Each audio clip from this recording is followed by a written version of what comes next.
Hey, everybody. It's good to see you guys. Let me know if the audio is good. It's been a while since I've done a stream, so may or may not be. All right. So, what are we doing today? We are talking about good. Hey, Lennon. We're talking about the design jam.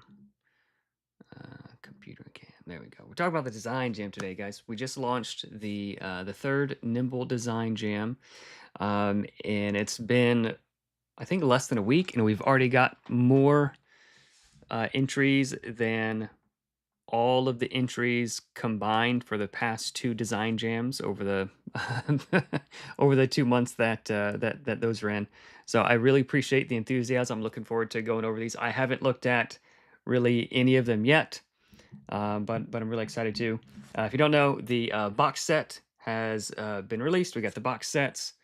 We got the books. They're great. I've been having a good time just having them here to reference and open and flip through and stuff. So that's been really cool. Um, for the Patreon people, I've got t-shirts, and Legend says that there might be a Stabs t-shirt also for the Patreon people. Um, I've also made just a few of the copies of the Creators Kit. So you can get this for free. You don't need to purchase this at all. But I made the PDF is free. And if you're on Patreon, I believe there's a few extra of these left, and I'm mailing it out for free. It's like $1 to mail it out, but there's no charge for this. So if you guys want a couple of those, I think I have just a few more left. I'll have to double check. But that's just for the Patreon people, because I can't afford to send those to everybody. U.S. only, yeah. It's like $1 to mail it in the U.S., but it's like $10 or $20 to mail like a little booklet anywhere outside the U.S. And then there's like customs and fees, and so I'm talking to a bunch of different international people to help with things down the line. But as of right now, yeah, that's US only. The shirts though, the shirts are printed all around the world. I found a cool printer. They have print places all around the world where they can like ship very affordably, which is cool. And I don't have to have my office stocked with a bunch of shirts. And then also, look at this. Hello! I got some stab stickers also. So I've been making some extra stuff apart from all the new content. Laser here. All right, US. All right. Got your t-shirts? Yeah. It's comfy. Yeah. It's Bella Canvas 3001 or something like that. Like one of the fanciest, like really nice shirts. So I got them for me, and other people wanted them, so stickers, yeah. All right, guys. So let's talk about the design jam real quick. What is this? This is the third design jam for Nimble. I've already got a lot of the monsters and adventures and other things. This one is sort of like halfway through. I'm relaying this one out. This was the initial layout, just sort of like a 2-page thing. But I did find some printers who can do this really cool 3-panel layout, sort of like front and back. And like this is like super convenient. I have a little bit more space to expound upon the adventure, to add a little bit more cool stuff. So I'm converting this one to a 3-panel layout. Here's just the start of that. So that is from the first design jam for adventures. The second one, or maybe vice versa, was monsters. I've already released some of them, I believe, and I've got a few more coming. Let me see. I might have. No, I don't have that one open yet. Actually, if you guys want to see it, I'll show you real quick. Let me open up the Fiends. Let's see. Fiends, Titans, yeah. Right, so let me show you. So this one is still in layout. Let me see. Yeah, but look at this art. Look at that art. It's not so cool. Yeah. So this is this is the first layout of the Fiends, and we've even got stat block's not right, but Vorgrath the Insatiable. Like he's like the big bad guy for the Fiends. So these design jams have been a great way for the community to be involved. A lot of people have been coming with homebrew stuff and other things. So I'd like to involve the community as much as possible, pay writers for their time, pay artists, to build up the community and sort of reward you guys for making cool stuff. And it helps me sort of get some more content going for you guys as well. So that's what this is all about. Here's some subclass ideas if you guys want to check it out. I think the link is in the description. Here's the guidelines. Each thing should be a subclass for one of the existing classes in Nimble. You don't have to do any art or any layout or anything like that. Just the plain text. Around 100 to 250 words is a subclass, so it's basically just a few bullet points. I am looking at a limited number of story-based subclasses. They're going to be closer to 300 to 450 words, but again, not a hard limit. Just sort of use your best judgment. What's included? A cool name. Of course, you have to review the existing subclasses and the creator's kit. There's a lot of really good guidance there. But subclass has a cool name. The features have to have a cool name. Features for levels 3, 7, 11, and 15. Occasionally, a feature might need like a GM note or player's note, that kind of thing. How many submissions? I'll check in just a second. I think we're a bit short of 200 currently. And then also, if the flavor for the class or the subclass isn't immediately apparent, then maybe you could. I was going to ask, could I make a story-based and normal sub as one submission? Just separate. You could submit them both. Just separate them, because a story-based subclass and a normal subclass. Normal subclass is relatively short. Story-based is like more involved, and it touches more things. Why participate? $50 for each subclass. I'm currently planning on having 2 winners for each class. So $50. So if you are amazing and you submit 2 for everyone and all of them win, it's like $1,200, I think. So that's not bad. You guys can double check my math. Probably not gonna happen, So just set your expectations appropriately. But it could happen. And then if you do a story-based subclass, then it's gonna be like another $1,000 or so. Okay. So I don't know if there's gonna be that many winners for the story-based subclasses, but I do fully intend on having 2, maybe 3, I don't know, winning subclasses if there's enough for some of the classes. So we have until the end of Sunday, October 12th. This is Pacific time. So when Sunday, October 12th is over, wherever you live, that's when the thing is going to be ending. So the scoring rubric, real quick. Features for levels 3, 7, 11, and 15, 10 points each, so 40 points total. So this is the bulk of it, like how does it work mechanically? But also a big part of it, got a little typo there, is the cool name. So a lot of times the name will sell a lot of these things. So max score is 50 points. So what I'm going to be doing is looking at, and actually let me show you. So 177 is what the number of responses we currently have.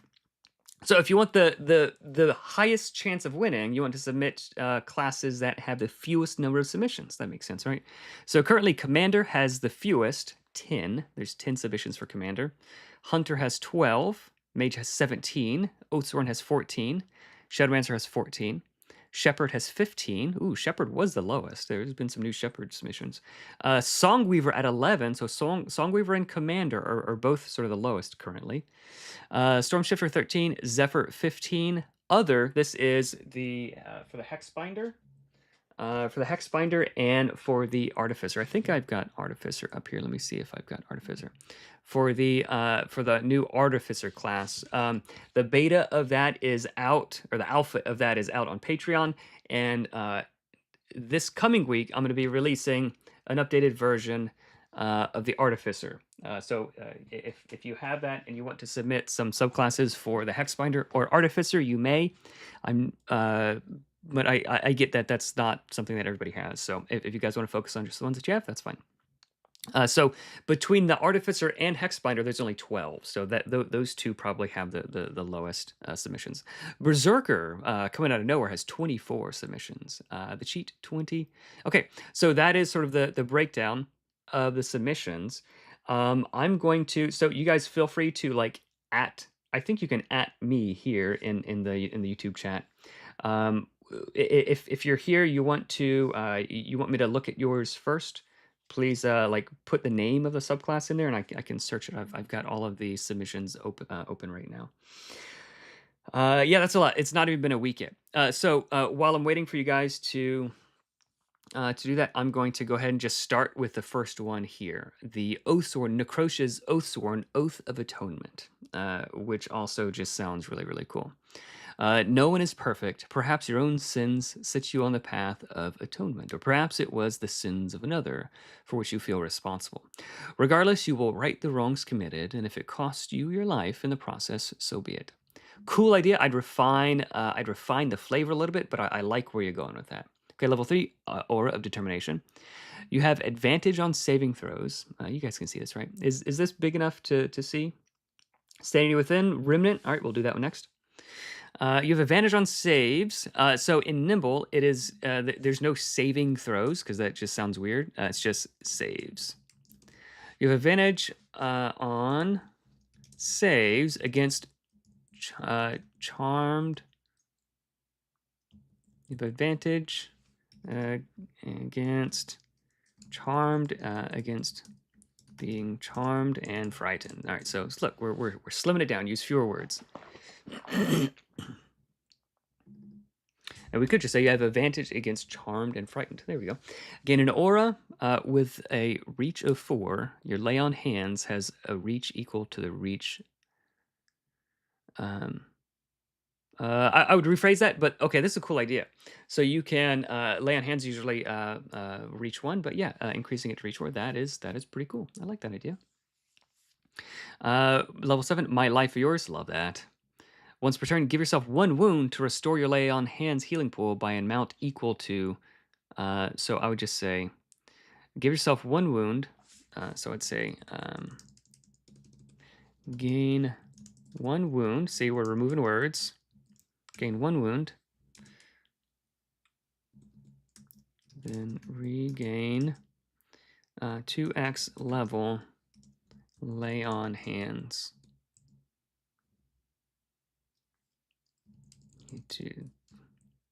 Something like that. So, something like that. I tweak it, but yeah, just using fewer words whenever possible.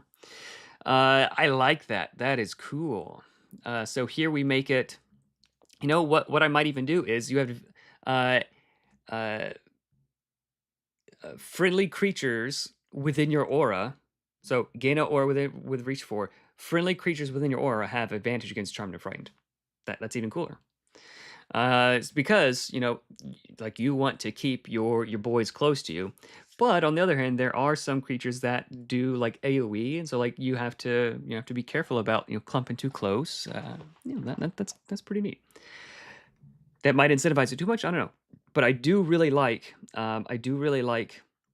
the anything that can allow for teamwork. I think that's the coolest thing. Teamwork is cool. Like, so things that don't apply to me, but I can only do for my allies. That's really cool. That's really cool. So that everybody's not a silo. Everybody sort of like helps other people.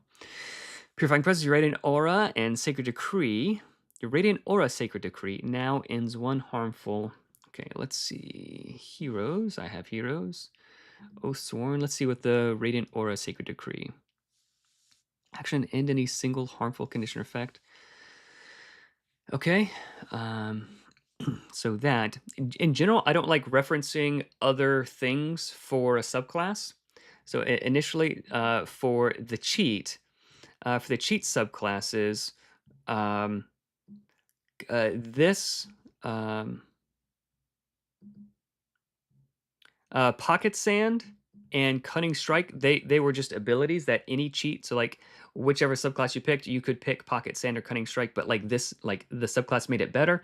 Rather than that, I moved that from an underhand ability that everybody could get. So this is an ability that only the tools of the Silent Blade can get cunning strike, and only the scoundrel has sand in their pocket, right?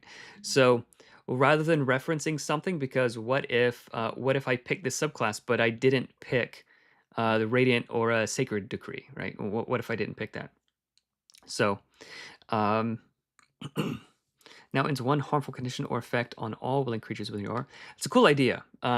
We could tweak it. Maybe we could just decouple it from Radiant Aura and just say, hey, once per whatever, you can do something cool. Indomitable, you cannot be pushed back or knocked prone. That's cool. I think for level 15, I'd like to see a little bit more than that. Cool ideas, though. Not bad at all. Okay. So that there's already like 2 subclasses. Why would I pick this one over the 2 that already exist, right? It has to be cool enough. And like the level 15 is sort of like the capstone ability for the subclass.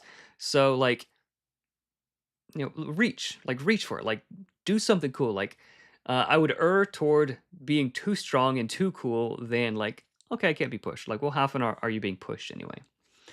Okay, sanity, remnant. Let's look at remnant. All right, MN remnant. There it is. Okay. Number 5. Remnant for the commander. Ooh, a story-based subclass. Okay. A commander that has lost a company under his command and no longer trusts his leading capabilities.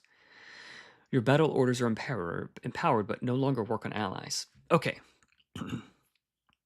That's cool. And maybe it could work. I like the flavor. In general, and maybe this could work, but in general, I prefer things that work.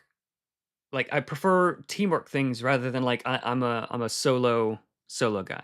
I'm not saying this couldn't work, but in general, with some exceptions, generally it's better if you emphasize and encourage teamwork rather than being a solo loner. Give me 1 second.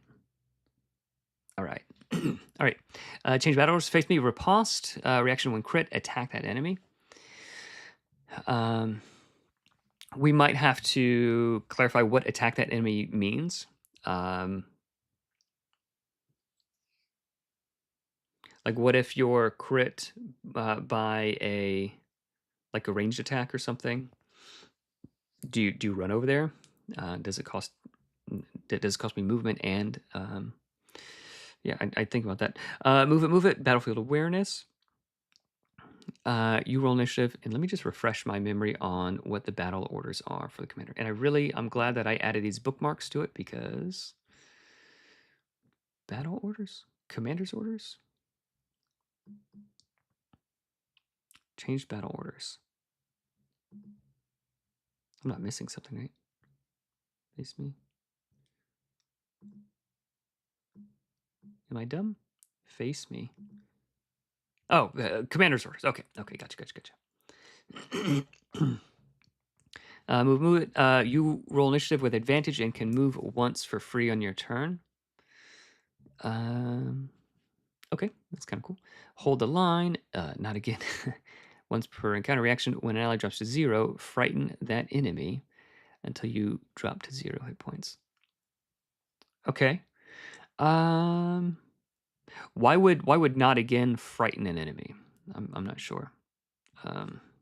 Maybe we need like terrifying presence or like something that indicates like what the commander is doing that makes the enemy frightened. I'd be careful about that. Maybe like taunt the enemy. That would make a little bit more sense. Until that happens. Reposition, orderly retreat. You may move up to half your speed after you defend.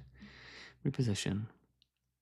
So after you defend, you may move up to half your speed. Okay. I can do this on unchanged once per encounter. Okay, that's unchanged. If it's a story-based subclass and we're changing all this, let's go ahead and change them all. Let's think of something like what would this remnant guy? What would this like survivor? I might rather than remnant. It might be like lone survivor or something. I don't know. Coordinated strike. Free action. You immediately make a weapon attack for free. Add 1 to primary for this deck.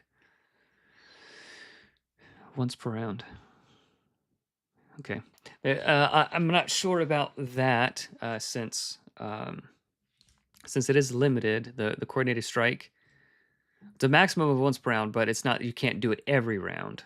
It's still limited to. You still have like a set number of. Okay. Notable.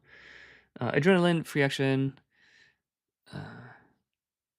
1 action, expend a hit die to heal your result plus level. Okay. A heal, indomitable. Reroll a failed save. And add your combat die to the result. Okay. Roll combat dice with advantage. Some cool ideas. I don't know that it's I don't know that it's enough to be like a story-based subclass. Story-based subclass is like a big departure from a thing rather than like small tweaks. So I would either like shift this to just be a regular subclass, and like maybe like one or two of the battle orders are tweaked at level 3 or whatever, or this is like story-based subclass and like really shift it, like really move the needle. Like if you saw your whole platoon like die or whatever, like that would do a lot of things to you, right? That would really change you, I think, more substantially than this. Some cool ideas. Maybe we could make it a little bit more cohesive. Tools of the Surgeon, Shannon. All right. And Surgon. Okay, Tools of the Surgeon. All right. Niv 3. What is Niv 3?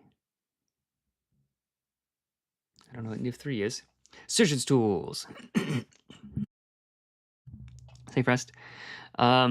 So just flavor-wise, why would a cheat be a surgeon? It seems like two opposite things, but maybe we can like just putting like surgeon in like scare quotes, be like, okay, yeah, I'm a doctor, right? Like that would make more sense. I don't know if that's the answer, but tools of the surgeon doesn't strike me as a very cheaty thing, like a very roguish thing to do. Like, but maybe it is. Safe rest, surgeon tools, safe rest, gain int surgeon tools. Is this I have a number of surgeon tools. I have, so by interest there, I have 3 surgeon's tools. I can use this 3 times. I clarify that. It's a little bit confusing to read. You can use a surgeon's tool and add 1 hit die to an ally roll, regaining hit points in a field rest. I'm not sure what this is saying. Let's work on that a little bit. That's a little bit confusing to read. It seems like you can help someone heal a little bit while you're resting. Tools of precision. You can use surgeon's tools to do one of the following tendon cuts. The target that you damage this turn is slowed for 2 turns. So slowed is just until the next turn. Go for 2 turns. Okay, so surgeon tools. You can slow. This is your insights. Okay. Target that you critically hit. So you could just say crit. Have fear of you for 1 turn. Okay. So when so I would say like on damage, slowed, on crit, fear, target that damaged you, when hit, like you can blind them, eye surgery, opportunity of harm, you can use opportunity attack with advantage instead of disadvantage, and that's cool. That feels a very cheaty thing to do. I wouldn't call it eye surgery or opportunity of harm. Like surgery is like a slow, sort of methodical thing, not like a thing that just happens right away. If you're doing eye surgery, you're not just going to blind them for 1 turn. So a little bit of a flavor discontinuity, but some cool ideas. So everybody else is playing by the rules, make opportunity attacks with disadvantage. The cheats, so he can make opportunity attacks with advantage. That feels cool. Combat surgery, you can use surgeon tools to heal ally if it's hit die in combat for an action. Okay. Combat surgery, that's interesting. Sneak opportunist, 2 per day. And I wouldn't say per day, it would be like there's no like per day abilities really. It's like per encounter or per safe rest. When you could make a sneak attack, you can regain 1 surgeon's tools instead of doing sneak attack damage. I don't know why that would make sense. And I would be careful about regaining like a limited thing, especially things that can like heal, because like people might like keep this one last poor little goblin alive for like 15 rounds, and like he can heal a bunch of people after like regaining this thing a bunch of times. So I'd be careful about that. Fixing you right up on a crit heal. Max hit die result. Remove a wound or negative. Okay, that's kind of cool. Circle damage. You gain advantage on your first explosive crit damage dice. Specialized tools pouch. You gain. So like I like the idea of like this guy, like the surgeon, like being like incredibly brutal criticals. Like increment your like whenever you crit, like increment the crit die 1 step. Right? So like if you're normally rolling 4s, you could roll a d6. So you would like the crit, you'd roll another crit on like 4, 5, or 6. So like you have like a 50% chance to like keep exploding. Like I'd have to do the math to see if that works, but something like that, where like this guy is surgical, he knows like just where to get the liver or whatever. I don't know. Specialized tools pouch.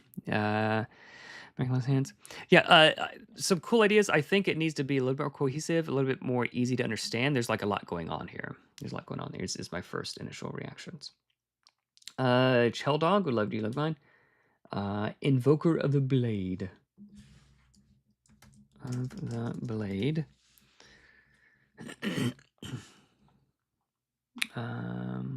Invoker of the Blade. Okay, Shell Dog. Up close and personal, you have gained proficiency in leather armor and shields, your bladed weapons. Okay, so this is Mage, Invoker of the Blade. You gain proficiency in leather armor and shields. That's interesting. Your bladed weapons deal plus key damage. Okay. I wouldn't call it up close and personal. I'd call it something else, like maybe Battle Mage or something like that. The range of all your spells is halved. You gain the Mana Strike ability. Once per turn, when wielding a bladed weapon, you may spend 1 mana to cast a cantrip for free against your target as part of an attack action. Treat it as a single roll and roll your weapon and cantrip dice together. Okay, cool idea. I would simplify that a lot, but I like the idea. So when you make a melee attack, you can add the damage from one of your cantrips to it. I would say something like that. That's a cool idea. I like that. The range of all your spells is halved. Okay, maybe. Quick thought: if we're incentivizing something, like this is the preferable way to play, we don't also need to punish, right? So like if you're already saying like, hey, you're going to deal more damage if you're up close, you don't need to punish them for being far away because they already want to be close. But if they just happen to be far away, like they should still be able to do that. Like they're already not as effective far away. So be really careful about punishing unless you're adding something like super dope. Level 7, Mana Siphon reaction. When you're crit by an adjacent enemy or enemy spell, gain key mana. This mana expires when you are crit by an adjacent enemy or enemy spell.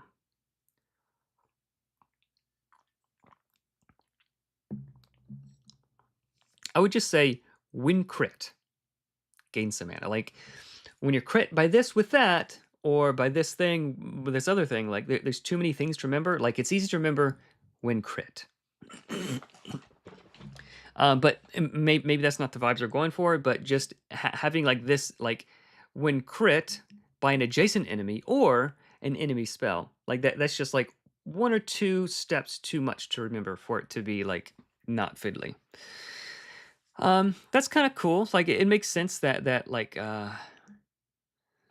I'm up close, I'm going to be getting hit more often by melee guys. So like this, here's like a little thing. I might do something. So like this guy, so he has shields and leather armor, but he's going to be defending with his spells mostly, and the spells cost mana. So I might do something like your. Let's see. I might do something like. Let me get my core rules just to double check. Just gonna look up the spells real quick. I might do something like whenever you use a defensive spell, it costs 1 less mana. Something like that, just to encourage. So Flame Barrier costs 3 mana. Frost Shield costs 1. Yeah, so like you can basically cast Frost Shield every turn. That might be too good, but it might be just good enough. And Alacrity costs 1. Yeah, so I'd have to think about that, but something like that. So like rather than this battle mage just defending and like, oh, I have a shield like everybody else has. This is a battle mage, right? He's got like a 2-handed bale giant sword, and he doesn't have time for a shield. He casts shield spells, and he casts them so often because he's up front. They're a lot more efficient to cast. So all of your defensive spells, your 3 shield spells, they cost 1 mana less. So you can use them a lot more often, right? And that kind of thing would be super duper cool. That would be really cool. Maybe that. I don't know. So how about this? Instead of the range of all your spells is halved, your ranged spells gain reach instead, right? So you can't extend the range like far like other mages could, right? But when a bad guy's right up next to you, then like it doesn't matter, right? It's fine. You're not penalized. So like a slight nerf, but like a cool thematic buff. I don't know. I'm just sort of thinking out loud. Shape of the blade. shape of the blade. You gain the following 2 additional spell shaper abilities. Magic Missile. When attacking with Mana Strike, you may instead make a ranged attack with your weapon by throwing it. The weapon returns to your hand after the attack. I don't love that. That's weird. We're either like, let's pick a lane. We're either like using this cool weapon or like casting spells, or like it's cool, like I'm casting a spell with my weapon. Like all of that's cool. But now all of a sudden, like I'm not just casting a spell, like I'm throwing my weapon. I don't know. It seems a little bit discontinuitous, if I can say that. Magical Bulwark. When you defend, spend 2 mana to increase your armor by +key for every 2 minutes spent. Make a free. There's probably too much going on here. When you defend, make a free attack. Maybe Magical Bulwark could just be like your defense spells like cost less mana, because like they're going to be using them all the time just to like survive. And so I might do that instead of like leather armor and or shields. Blade Dance, once per if you crit with Mana Strike or use Magical Bulwark to reduce damage taken to 0, you may make a free Mana Strike against. So I would be very, very careful about adding additional free attacks, because that's one, it's more game actions, it's going to slow the game down. So rather than more attacks, let's do cooler attacks. Okay, if you crit with Mana Strike, let's don't make a whole nother separate attack. Let's just do something cool. You zap them, you blast them. Like if you use a lightning spell, if you crit with a lightning spell using Mana Strike, it does this. If you crit with a fire spell, it does that. You know, instead of like, all right, this cool thing happened, now you get to do like 2 or 3 or 4 more things. Everybody else is waiting. This cool thing happens, just add this. Like it happens. Like you don't have to like do additional steps. Efficient Mana Strike. It no longer costs mana to cast a cantrip. Mana Strike. Okay. Up here it costs mana. Okay. Yeah, maybe. You can have cooler names. Blade Dance. Yeah, you could have some cooler names probably. Shape of the Blade. Well, that's a so-so name. Empowered Mana Strike. When using Mana Strike, instead of casting a cantrip, you may instead spend the mana and action cost for a tiered spell you know to cast that spell at your target as part of your attack. So this is like a very 5e language. Like put it in like in normal words. When you use Mana Strike, you can cast a tiered spell instead of a cantrip. Like if that's if that's the kind of thing that we're saying. You have advantage on your strength saves to maintain a. Okay, yeah, cool ideas. I really like the sort of battle mage type of thing, and maybe this would be like maybe this would be a story based subclass. I don't know. Maybe this should just be a regular subclass, and he's doing cool stuff. This guy would be much better at like AOE stuff, since a lot of the AOE is like very, very short, and he'd be not as good as like as a artillery like blaster kind of guy. That feels cool. Some tweaks. I think that'd be a good one. Okay, Shell Dog. There you go. If you have time. The Life of Maldictus is mine. PAG. All right. Life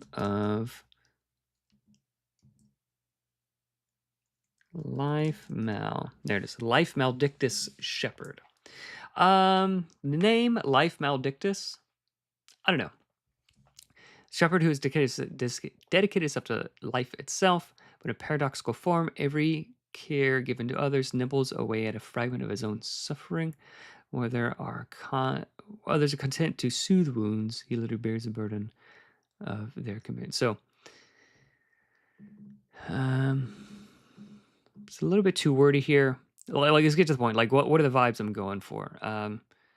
From Prophet Guide, he becomes a voluntary martyr.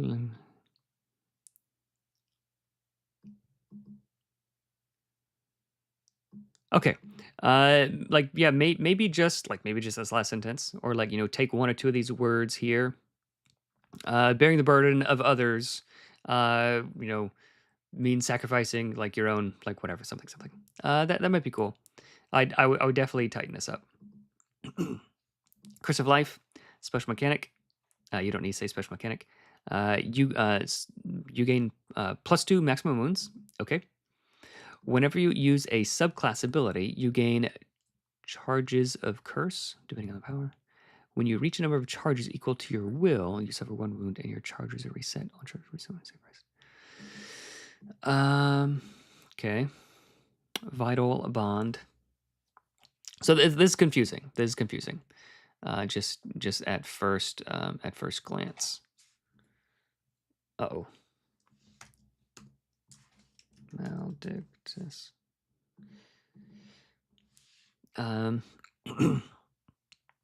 So introducing like this mechanic before I even know like what it does is a little bit strange. I try to introduce things in order, like in order of like how I would want to understand them.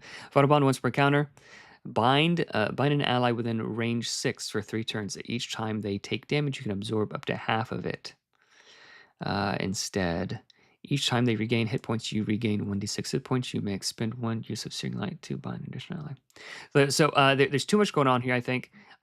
This level of complexity, it would at least have to be a story-based subclass, but likely it might there might be too much going on.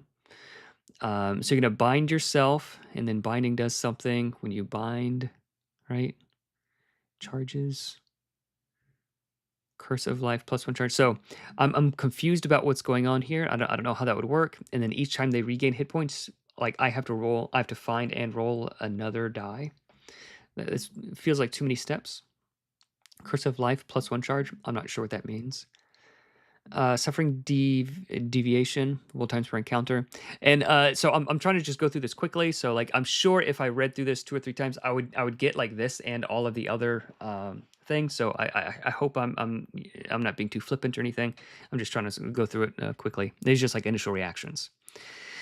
Suffering deviation, when an ally suffers a harmful condition, you can attempt to divert it. Make a will save. DC equal to the monster's save DC. We don't need to say that.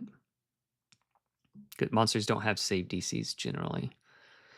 On save, the condition is canceled for the ally and you gain it for 1 turn. When an ally suffers a harmful condition, you make a save. On save, it's canceled for the ally and you gain it for 1 turn. On fail, you also gain the condition. This is too punishing. This is like way too punishing. Like just like when an ally would suffer harmful condition, you can choose to take it instead. Like that's cool. Like that's already punishing enough. You shouldn't need to have to make a will save for it, or like there shouldn't be a limit to that. You know, like you're just like a suffering battery. You know. Life avatar, gain a radiant aura with a reach of 4. This is a very it's a very oathsworn thing. I would not do that. I would like let's make sure we protect the lane of the oathsworn. Gain a radiant aura with a reach of 4 for 3 turns. All of your allies with the aura gain some hit points at the start of turn.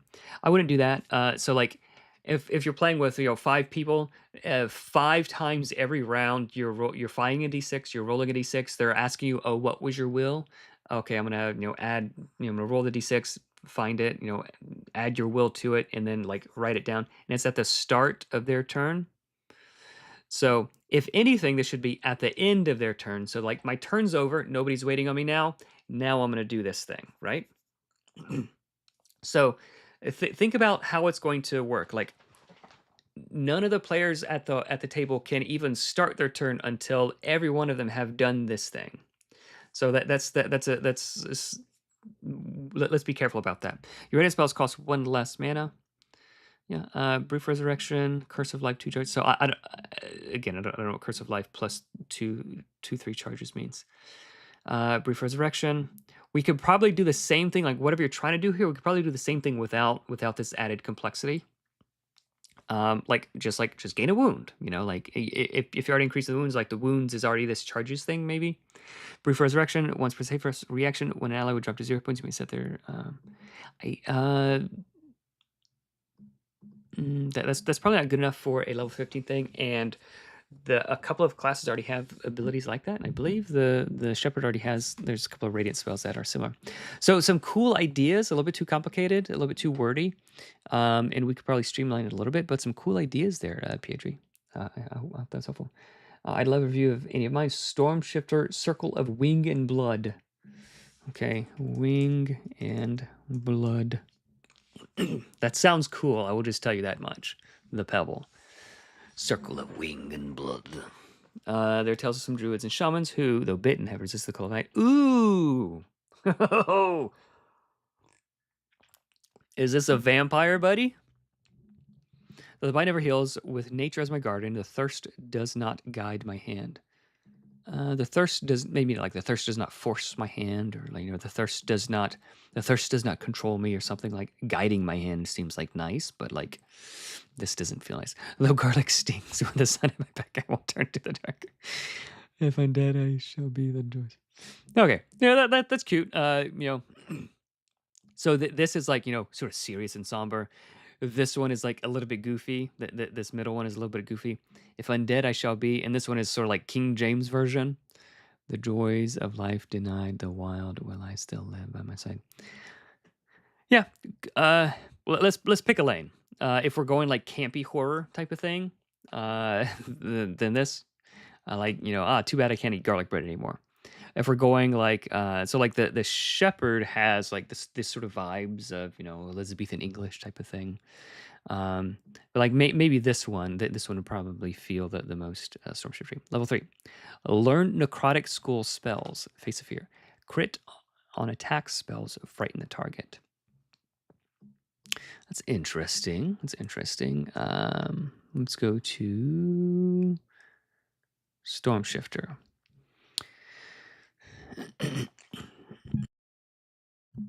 Okay. Choose the ice or radiant school to learn. You may cast spells while beast shifted, and then once per day you can do this thing. Okay. Face of fear, crit on attack spells, frighten the target. I clarify that a little bit. That's a cool idea. It's on par with the other subclasses.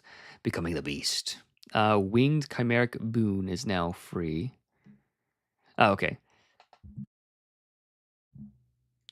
I would just say whenever you are beast shifted, like you can fly. That'd be easier rather than referencing chimeric boon, and rather than referencing free, just say whenever you beast shift, you can fly. That would be a little bit easier. Gore, Thunderfang, and Sting Dire Beast abilities heal you all for Dex plus level hit points. Crits on these abilities also frighten the target. I don't know what that means. I would clarify what that is, but some sort of self heal is cool.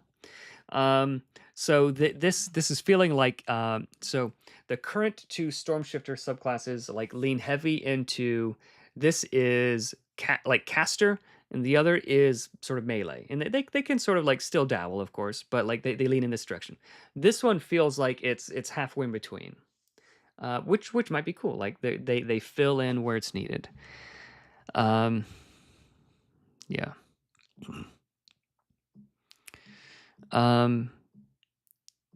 I'm not sure. Like I might want to have like this, like some small self heal here. It's like so this one could be the caster or the shape changer, right? So you learn necrotic spells, but also you get this this cool new little thing added to your beastie boys. New dire beast form, and then like maybe whatever this dire beast form could be level 7 swarm. Huge. What? You can overlap already occupied space in a 3x3 cube. Spells and effects damages you once for every space. Gain fly speed, plague, and disperse. Plague.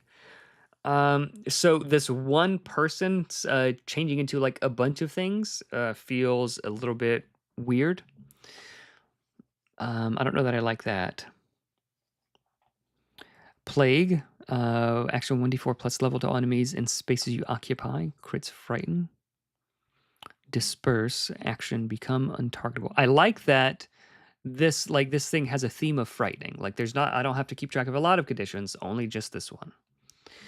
Maybe he could do like something cool, like does an extra X thing against a frightened creature. Like so like the class is trying to frighten, and then you're taking advantage of them being frightened of you. Like maybe that. Disperse action become untargetable. So I'm not sure what that means. Maybe like invisible or something like that, or attacks against you have disadvantage 1 or 2 or something. But untargetable isn't really a thing yet. Cannot act again until ending B shift, after which you can appear on this space that's occupied. I clarify that. That's a little bit confusing to me, but cool idea. Storm of Wings, Plague heals as Gore, Thunder, Flang, and Sting. Swarm form can be gargantuan. Has a fly speed of 8. Okay, so I'm confused about some of these mechanics. There's some cool ideas here. I'd love to see a vampire type of storm shifter. A little bit of clarity, a little bit more thematic cohesion. Like if we're adding frightened, like what else can we do? But we also need to be careful of like legendary monsters. Like if these guys are just frightening a legendary monster constantly, then that can really be a pretty big downer. So I'd think about that at least. I think about that. Hope that helps. The Pebble, London, a Luminary of Fate. Yeah, let's do that. Fate. Oh, there it is. London Rain. Luminary. Whoa! I deleted it. Sorry. Luminary of Fate. Here we go. And if you guys have submitted more than one, just maybe pick the one that you'd like me to look at most. Okay. Luminary of Fate. Prescience die 1. Okay, this is Shepherd. At midnight each day, select one die of your choosing. Place it with the desired outcome face up. At any point before the next midnight, you may swap it out with any die roll of the same size. Okay. I wouldn't do at midnight each day. I would do something else. Probably like once per safe rest is too infrequent. Once per encounter might be too frequent. Maybe it could be like will times per safe rest so that you can sort of dole them out however you like. So select one die of your choosing. So choose any die size. Choose any die size. Yeah, I don't know. I think about how to phrase that. Place it with the desired. So place any digit face up at any point before the next. So you may swap that number. You may swap that die with any other die. Yeah, I get what you're going for. This is a hard thing to word. This one we'll have to work on that. That's cool though. That is cool. Luminary of Fate. Yeah, that's cool. Because you could pick like 2 to make sure like your cheat buddy like never misses, or to like minimize like a big D12 weapon. I don't know. There's some questions about like how that would work. Maybe instead of like any die, what if we just picked like, pick a, choose a D6 or choose a D10 and like just like tell them, and like you roll them, or I don't know. I'm not sure. I think about that. It's a cool idea. It needs to be refined a bit. Psycho Pomp. You often find yourself explicitly in pale moonlight. The air always seems a little too still. I don't love that name. Maybe that means something. Does this mean something? Mythological, religious, folkloric figure such as deity, spirit, or angel with primary roles. I didn't know that was a thing. That's cool. I don't love the name. It sounds like both crazy and fancy, like psycho, crazy, like pomp and circumstance. Like you find yourself inexplicably in pale moonlight. I don't know. Prescience die 2. You now have 2 prescience dice per day. Okay. Weaver of the Threads. So maybe this one is like roll 3D, roll will D4. You can replace any dice with whatever number you rolled. Like, every time you save rest, roll like, X D4. And then this one is like, roll D, like they're D6s now. Or like, will +1 or something like that. What could have been once per day.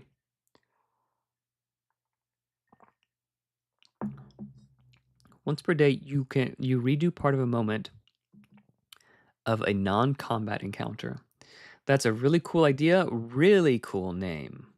Once per day is probably too common, but this is a really cool idea. let's clarify what that could mean. Put on your role player's hat, the person who just like just loves the story and isn't going to abuse this, like they just want to do cool stuff. But I would also put on um your rules lawyer hat. Like what is someone who wants to break this going to do? And make sure you've thought of those two circumstances. Really cool idea. Pressing die. Okay, it gets better, it gets bigger, better. Red thread of fate, your soul's bound your friends while you're within 4 space. You could say while within reach 4, they cannot die. I would clarify what that means. Don't say goodbye. Should you and your friends die, you may pull at the threads one last time. They are all revived in a safe place. However, you have remained dead, never able to return to life again. That's a cool idea. Refine these a little bit, but cool idea. I like these ideas. I like where you're going with this. Luminary Fate, doing cool, like change the odds in our favor. Um, one thing I do want to be aware of is we want to make sure that we're not stepping on the Songweaver too much. So the Songweaver is sort of like doing inspiration. So we're replacing roles, which is different than Songweaver's inspiration. But I think they can do some other things who like similar to this. So the Songweaver can allow allies to reroll a single die.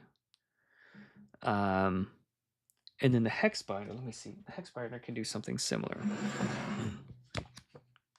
Can't be horror all the way. Yeah. The Hexbinder has some cool like fate type of thing. I forget what it was called. Soothsayer. Whenever coming, so they have a future sight die. Expend it to add or subtract its result from any die a creature within reach 4 rolls during this encounter. So, Songweavers, they help allies. Hexbinders, they can help or harm, but the person has to be close.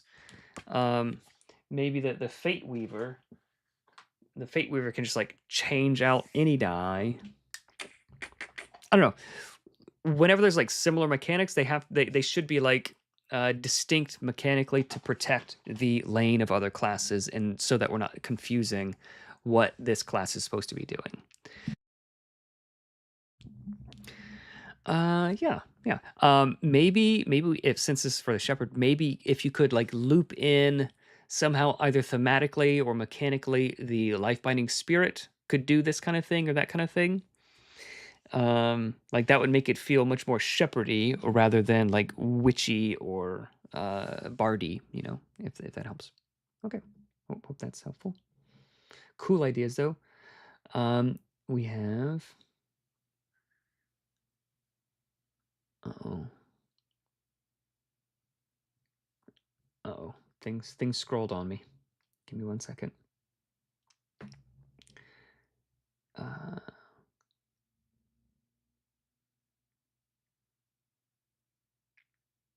Okay. We've got Path of the Dance Macabre Reaver. That sounds interesting. Dance Macabre. Berserker. Okay. Use inconvenience and discomfort from wounds. I wouldn't say inconvenience and discomfort. Like adrenaline or something. Like inconvenience and discomfort is like, oh, I've got like these tissues, but they're like really rough on my nose. Like that's inconvenience and discomfort. To feel your actions, dance around the battlefield, seeking to engage pain aimed at your allies and lash out at your enemies. I really like mobile take. Okay, so cool. So this kind of like a designer note is helpful. Like if whatever words I'm using here doesn't get the vibe across, like mobile tank, got it. Okay, hurt motivated. You may survive 4 more wounds before death, so just +4 max wounds. Each wound grants +1 to save, skill checks, and fury dice. Fury dice and damage dealt while raging.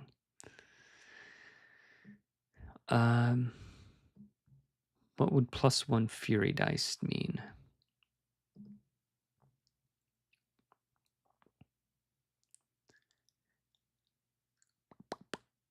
I'm not sure what that would mean. This might be a little bit too much, but wounds grant you +1 to for every wound you have, gain +1 to saves. Maybe not skill checks. +1 to saves and damage would make sense and wouldn't be confusing. Masochism Tango. While raging, you may interpose from 2 spaces away. So I would just say, instead of from +2 spaces away, I would say you can interpose for allies within reach 3, if that's what you intended. And damage taken while interposing is reduced by the value of the largest active fury die. That's cool. Expend a fury die while interposing to make, and I would capitalize interposing, to make an attack against the attacker at disadvantage. I wouldn't do all of those things. I would do this first part is cool, but making free additional extra attacks, expend a fury die while interposing to make, I would just say, make an opportunity attack. And then you would clarify like before or after. So it's clear that it takes an action. Yeah, I don't know. I'm not sure. I'm not sure about that. That might be like one too many things going on. Wound leap, an interposition bonus from Masochism Tango. I would rename that, by the way, and I would rename this. It increases to +3 and applies outside of rage. You may start rage for free as part of the interposition. I would just say, I wouldn't say interposition. I would say interpose. This is unclear. Interpose bonus from Masochism Tango. So now I have to reference this. Increases to +3. Okay, so rather than referencing this ability with this, I would just say, you may now interpose for allies within reach 4. Like, that's much more clear. And applies outside of rage. What does that mean? Oh, while raging. You can do it when you're not raging. I don't know. Maybe not that. You may rage for free as part of the interpose. Maybe. Be very, very careful about giving away free things. Like economics, RPGs, you got to be careful with doing free things, because if everybody has like, their 3 actions and then like, 2 or 3 or 4 like free things that they can do all the time, then like things will start to get long and long and long and long. And we want to be careful about that. Like, you could do 3 things. Like, very rarely can you do like a thing for free.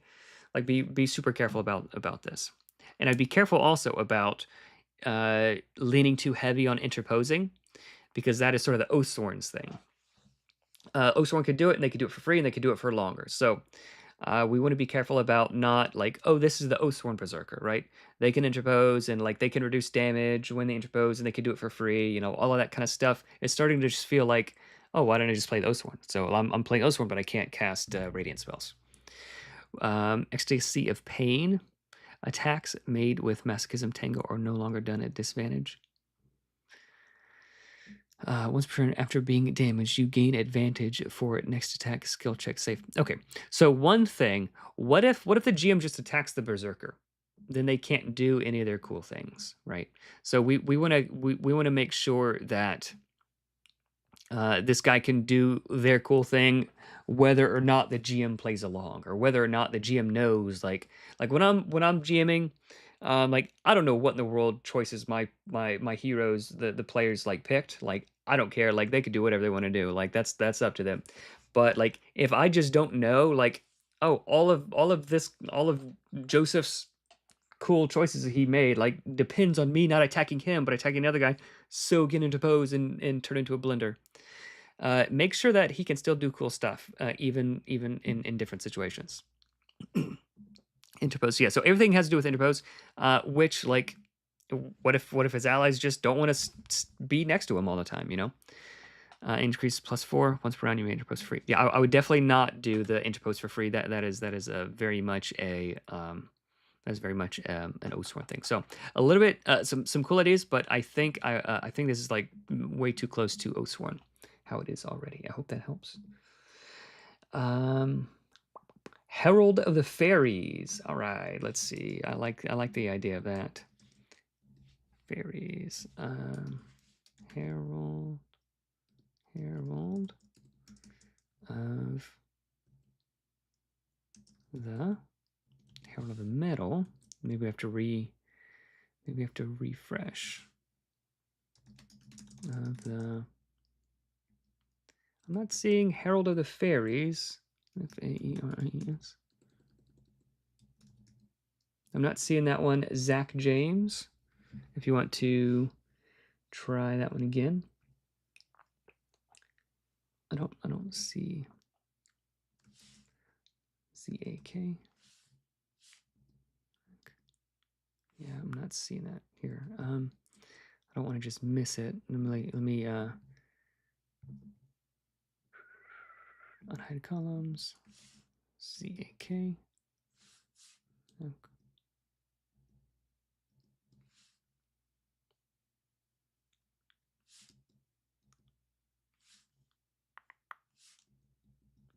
Yep, I am not seeing that one. I'm sorry.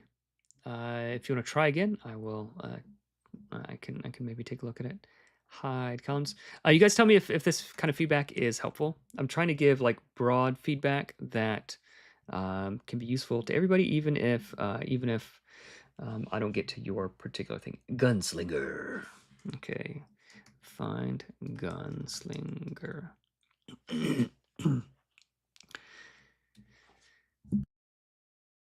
The Gunslinger is a disciplined, long-range specialist who neutralizes targets from a distance. Fast and deadly, the Gunslinger Ranger Hunter has learned the secrets of black powder and the skills to use it effectively. Cool. Revolver, 2d6 plus dex, 2 actions. Okay. So, so that this is a cool idea, but limiting their weapons to this one weapon may not be desirable, especially since a lot of the hunter abilities like depend on like a lot of them. Where is it? Like master, what's like master of something or another. Where you can roll here, versatile bowmaster. Whenever you attack with longbow, you can roll 2d4 instead of 1d8, or with a crossbow 2d8 instead of 4d4. So like all of a sudden, if now we're just using guns, right? Now like this just doesn't do anything. So I'd be very, very careful about that kind of thing. Okay. That said, I will look at this 2d6 plus dex, and also like adding this weapon. Now we have to balance this weapon against every other weapon, and then calculate like all these different abilities now. So this is why, like in 5e, the Dragonborn, they have like a breath weapon, which is like sometimes it's like really good, like level 1, it's like great, I think, and then like forever later, like it kind of stinks. Like having abilities that like add to existing equipment or add to rather than replacing an ability or an attack is better, because like this has to be competitive with everything else, but not too OP, because now like everybody would only want to use this if it's like too good. Does that make sense? So I'd be really, really careful about that. Directions to reload are fully reloaded on any rest. 6 shots. Level 3 features Gunslinger. Gain proficiency in firearms, revolver. Quick shot 1x per turn after you hit a creature. You have hunters. After hitting, when you hit your quarry, there you go. With your revolver, you can immediately fire an additional round on the creature for free, provided you don't need to reload. So rather than like rather than turning one attack into 2 attacks, just deal additional damage, you know. So I roll the dice, I add it up, okay, it hits, and then now, oh, the thing happened. Now I get to like pick up the dice and roll it again and look for it, and then add it up again, and then like add up the total. And I'm telling the GM like multiple numbers, like, oh, you take 7 damage. Oh, now you take 6 damage. Was it 7 or 6? Oh no, it's 13 damage total. So it's 7 and then 13 damage. No, it's just 13 damage total.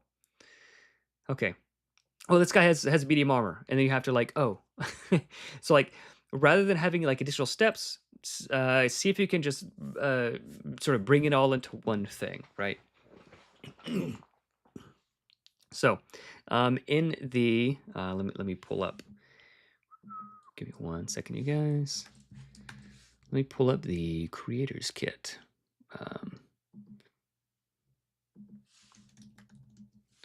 creators kit. Here we go. All right.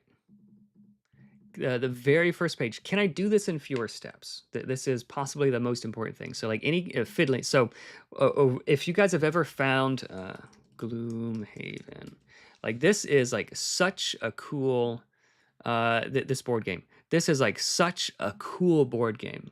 Like my family went out of town years ago. I got this on Kickstarter years ago. They went out of town. I had like 2 or 3 days, like nothing to do but to play it by myself. It's a board game you could play solo. But in order to do anything, I first had to do like 5 other things. So after playing this like for for like a day, I was like, man, I am like completely burnt out on this. Like before I could play like this one thing, I had to find like 5 or 6 of these different boards, like these little boards here, and then put them together, and then like find the monsters, and then find the things, and I'd do all these things. And then like in order to do this other thing, I had to like just like there was like step after step after step, like as far as balance and flavor and challenge, like all of it was like top tier. But before I could do anything, I had to do 5 other things.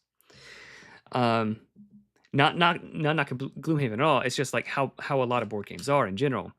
But if you can, a single in-game action should typically take only one single real-world action to resolve. All right, so I'm shooting. I'm shooting rapidly. I'm rolling 1 die, and I know everything that happens, right? So fight the urge to add extra steps, more saves or dice or whatever.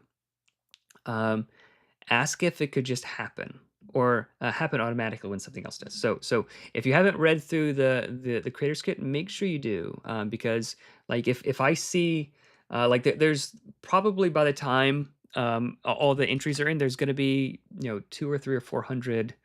I hope there aren't 400 submissions. You guys take it easy on me.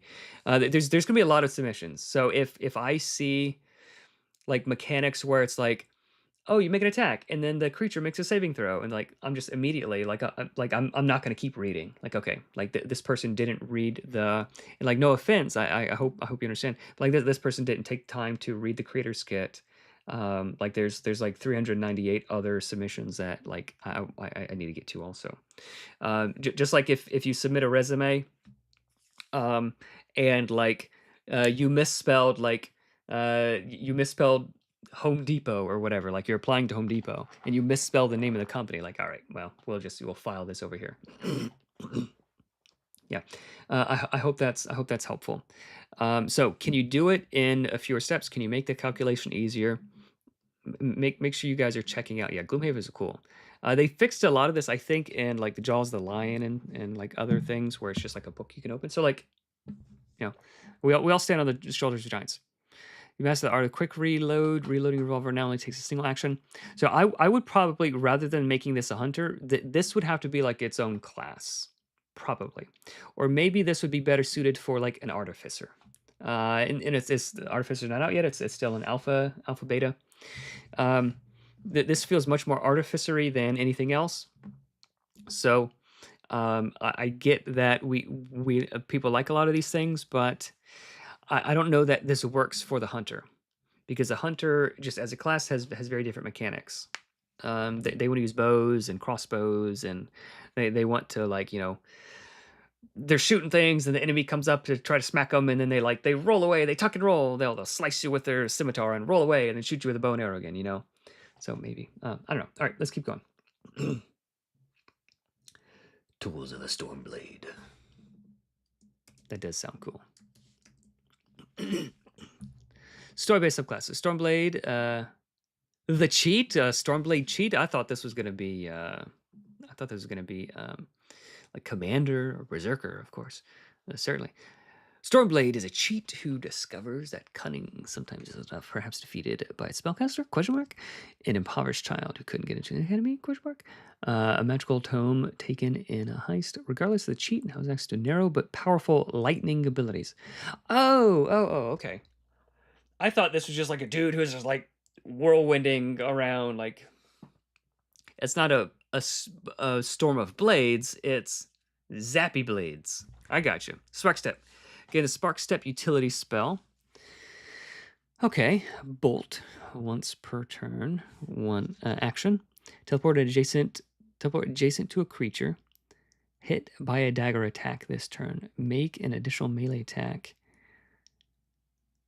Plus int lightning damage. The dagger is returned to you if thrown. Bolt is not subject to disadvantage. This is confusing. So I'm not sure. I'm not sure what this is. So is the intent someone else is stabbing them with a dagger? No, it's this turn. So the intent here is you throw a dagger, then you teleport to them, and then you make a melee attack. The daggers are returned to you if thrown. Bolt is not subject to disadvantage opposed by attacks.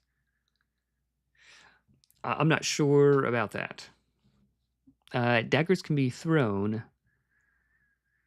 into so Stormblade gives me the fantasy, gives me the idea of like it doesn't give me like the sneaky roguish dude who can like teleport around and do tricksy things. So this is much more of like a high power, meaty musclehead kind of dude, like a whirlwind of blades, of like a giant great axe. What triangle? Daggers can be thrown into places besides enemies. Attack from above, daring escape across a chasm up a wall.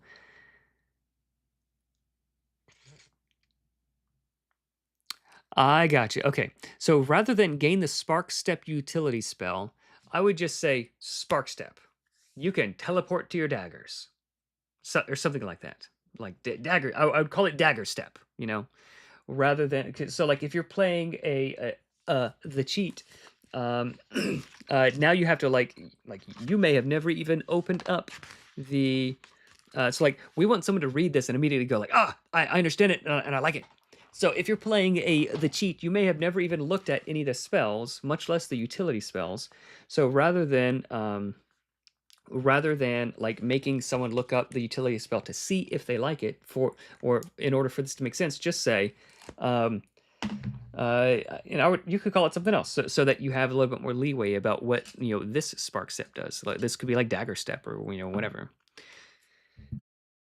So Dagger Step, you can teleport to your daggers within reach, whatever, 8, 4, I don't know. What is what is the how far can daggers be thrown? They have thrown 4. Okay.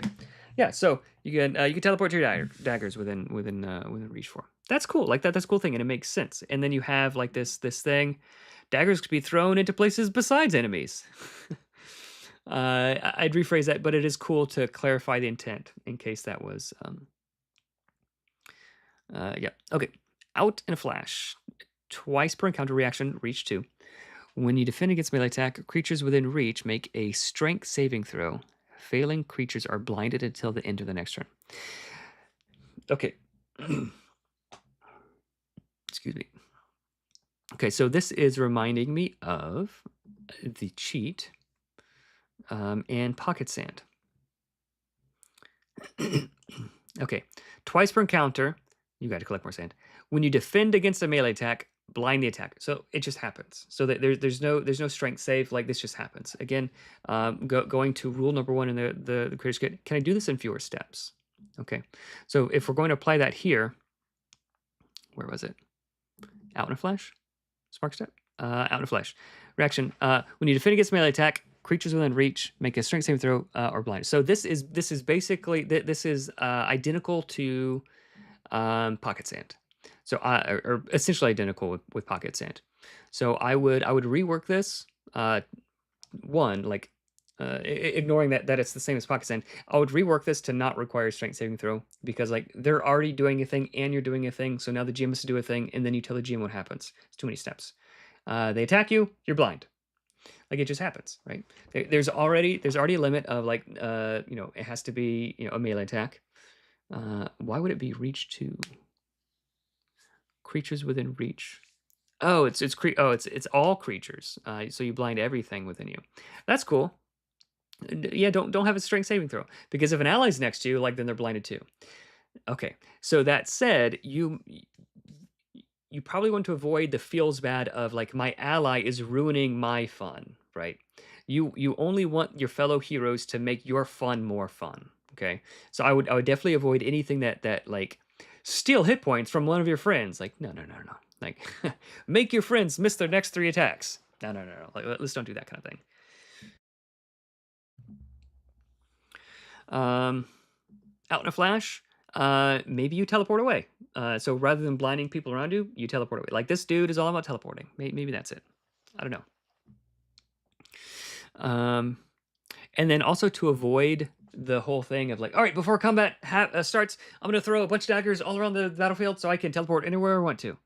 You want to avoid that kind of thing. So like maybe you have like a special dagger that you can teleport to, and like after at the end of your turn, like it always teleports back to you, just to avoid like the GM having to track where all of the daggers are that could be teleported to.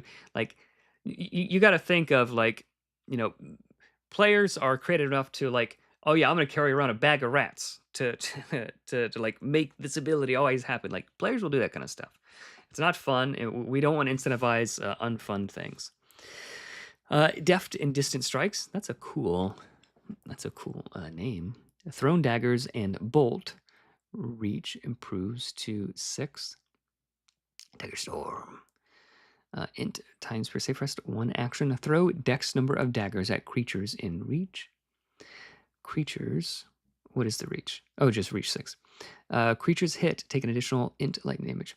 Okay, it's cool. I do like this idea. I think it needs to be streamlined and simplified a bit, and maybe like lean into the fantasy a little bit. But I do like this idea. Elegant Shoshan.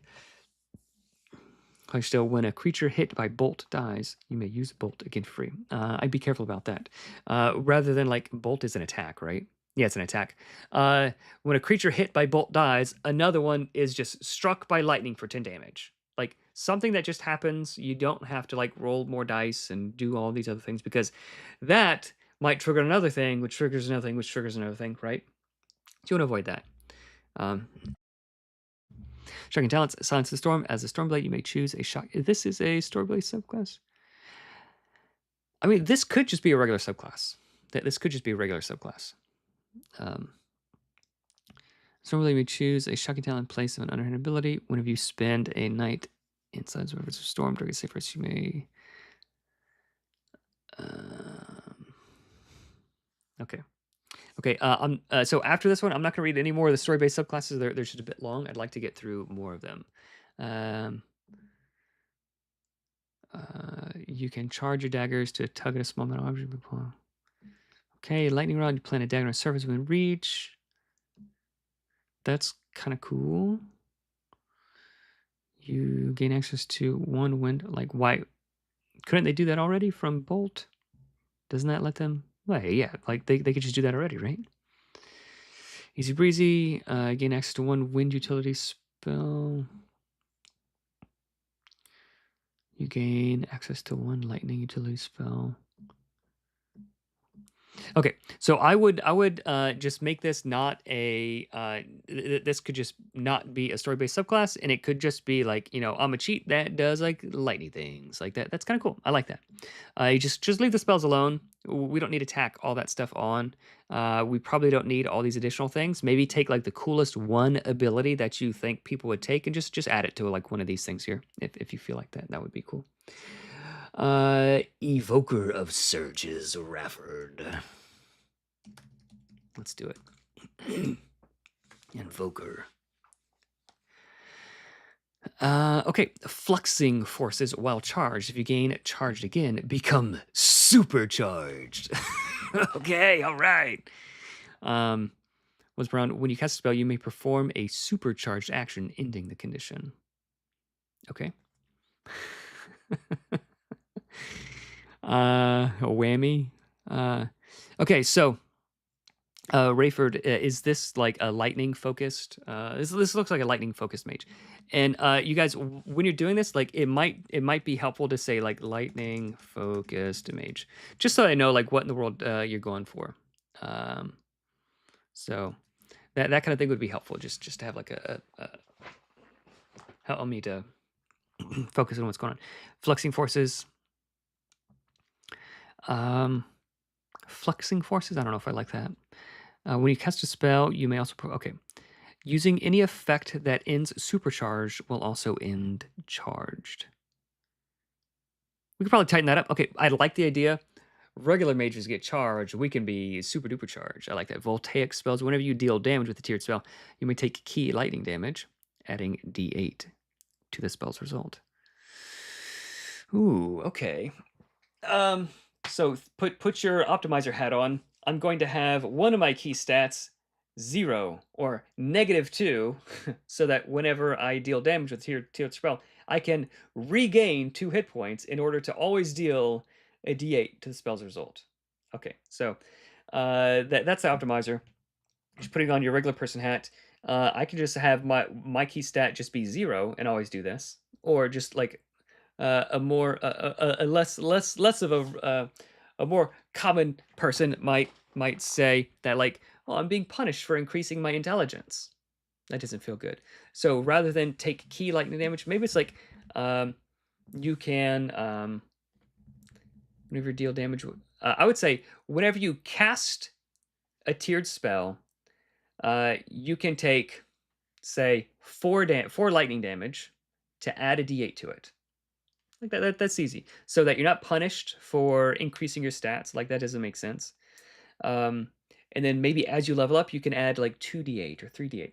That said, so that's a cooler idea. That said, we want to make sure we keep the calculation relatively easy. Adding 1d8, that's easy enough. But if we're adding 3d8 to every other spell that we're doing, like if we're casting a spell that say has, like we're already rolling 4 dice and it's with advantage, so we're rolling 5 dice. Now we're adding these 3 additional dice. So like it could get a little bit spicy. So rather than adding additional dice, what if it was just like add to roll with advantage? Or adding 4 damage, because that's what it's typically going to be. You add 4 damage to it. Or to make it even easier, multiples of 5 are easy too. So what can we do to make it easier to manage the table while keeping things like under control? I do like that, this allows you to like get charged or supercharged easily. So I like that idea. That's cool. Supercharged action, whammy. I would rename that. Gain 1 wound. Cast a tiered spell for free.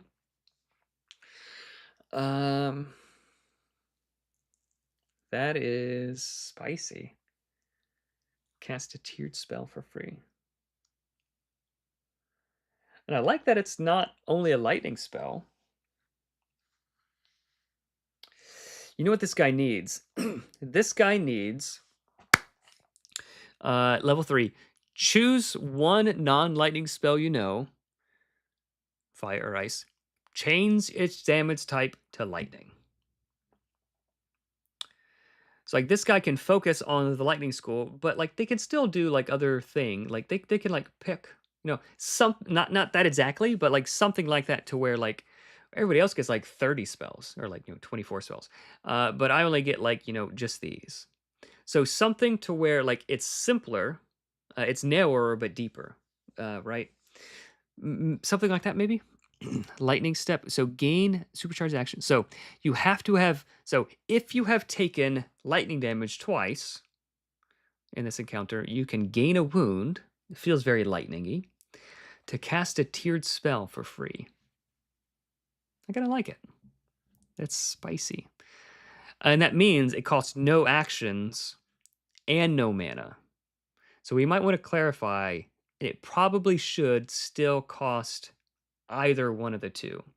And I would say it still costs mana, but you're so fast, it doesn't cost you any actions. That's probably what I do. Lightning is all about doing things faster. So, or it could be like reduce the action cost of the next tiered spell you cast by like, the number of wounds you gain, like something like that. That would be even cooler, right? Teleport up to twice your speed. That's cool. And does this take an action? I don't know. Or is this free? Haywire. Add your unstable spell die. Add your unstable spells die to the result, maximizing the die used. What is unstable spells die? I don't know what that is. Did I miss that? So, Rayford, this I like a lot of the ideas. There's probably too much going on here. So if the invoker of surges is like the lightning mage, and mages are already like the sort of tier 3 in complexity because they have a lot of things going on, and we're focusing more narrowly but deeply on the lightning school. We want to ask ourselves, is this going to be like the simpler mage class? If we go back to the design jam here, so for mage, like an elemental specialist, that's cool. Could this also scratch the itch of like if someone just wants like I don't want to have to like juggle 15 different spells. I kind of just want like 4 spells. Could the elementalist also be the simpler mage? That would be cool. That would be cool. We might want to think about something like that. But I do like this one. This might be my favorite one yet, Rayford. Also, I have a short memory, so I've kind of forgotten a lot of the other ones. Haywire. Add your unstable spells die to the result, maximizing the die use. I don't know what that is. Hyper Swift, gain +5 armor until the start of your next turn. Rather than that, maybe it's reduce all damage that you would receive by 5 or whatever until the start of your next turn. So like you're just fast. So if it's like one big attack, one big hammer, you can like move out of the way a little bit so you take a little bit less damage. But if like there's a bunch of like little dudes poking at you, you're like just zip around, like you reduce all like their 2 and 3 or 4 damage attacks to 0. Like that's cool. So like it's really good against a bunch of enemies, not that great against like one big dude. Because like it's one big guy focusing on you, like you can only move so fast. I don't know. Hyper Swift, I like Haywire. That's kind of cool. Whammy isn't that great. Hyper Swift isn't that great, but the ideas are cool. I don't know what unstable spells are though. Jumpstart, when you roll initiative, become charged. Ooh, that's cool. I like that. Ooh, what if it was this? What if it was this? What if? Okay, let's go back to here. Give me 1 second. I'm going to open up the core rules. Open this. Give me 1 second. So anytime we can lean into the fantasy even more, let's do that. Core rules, spreads. All right, here we go. All right, so let's go down. Go down. Spells. Lightning spells. Look at these. Look at those things. Okay, so Alacrity.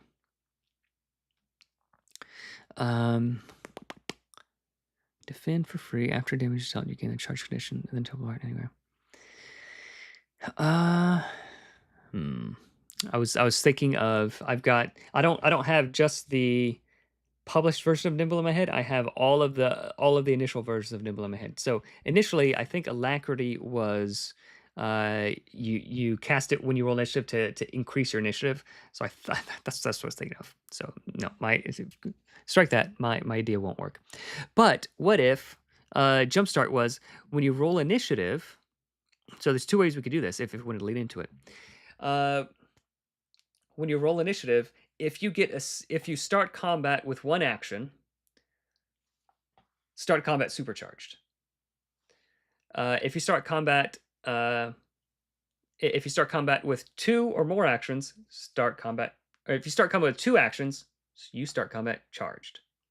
So like you're helping the feels bad, but not really raising the ceiling, right? So if initiative is usually like starting with 1 action really stinks, starting with all 3 is great.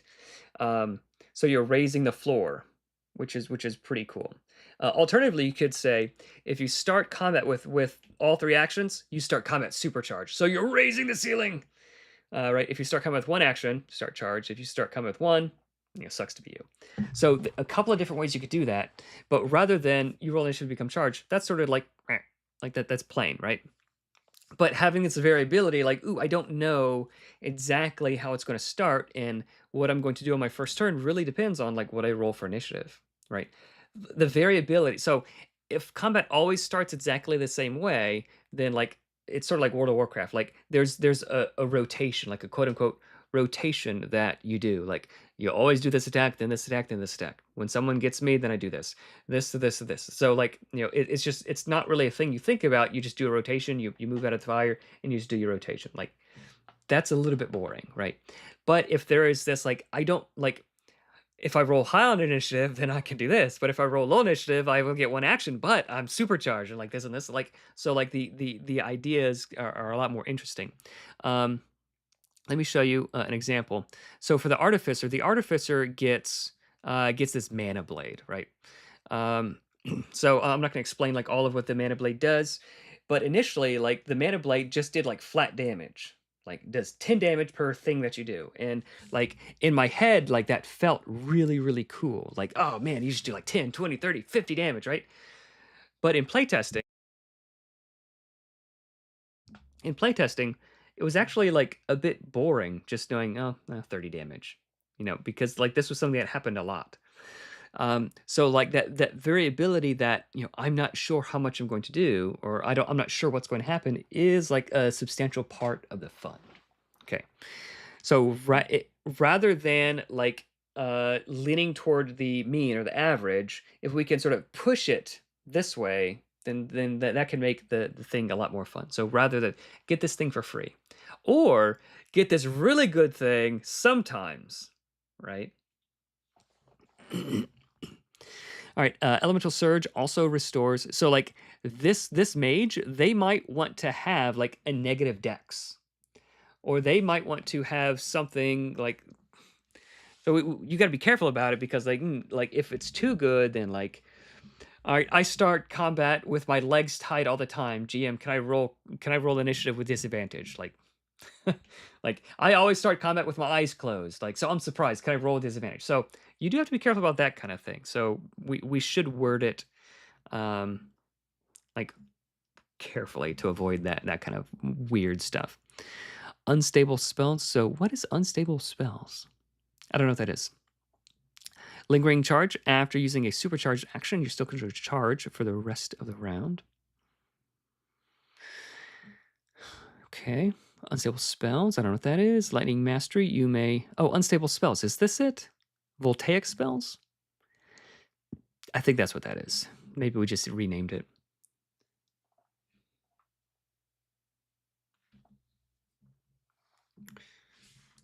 Unstable spells. Yeah, that's the only one. I don't know if it's not editing. Maybe I have to. Do I have to refresh? Maybe if I refresh. Unstable. Jumpstart. Voltaic spells. I don't know if it's not working. Ping me later, Rayford, if it's not working. Okay, cool ideas, really cool ideas. Probably my favorite one so far. Timeless Void. Timeless Void. Pact of the Timeless Void. Oh, Joe, man. You guys let me know if this kind of feedback is helpful, please. Or if any other kind of feedback would be more helpful. All right, Voltaic spells is supposed to feed into getting charged. Okay. How does voltaic spells and table spells supposed to be voltaic spells? Okay, gotcha. You replace the old lightning spell. I know that. Yeah. Evan, that seems more fiddly. About the initiative thing, it could. So fiddly is like things that require game actions. But if I'm already rolling initiative and whatever that same result is, like does something else, that's the opposite of fiddly. Like we're hooking more things onto this one thing that's already happening. But like if it was like, oh, you have to roll initiative, then you have to roll this other die whenever you roll initiative, and that other die does this. No, just you already roll a die, just let that die determine it, right? Cool. My Fairies Herald should work now. Let's take a look at that one real quick. Timeless Void. Fairies. Herald of the Fairies. We'll come right back to the Timeless Void. Because that one sounded cool. Herald of the Fairies. This is a Songweaver. Hey, we got a Songweaver. All right. Trick Mage win cantrip.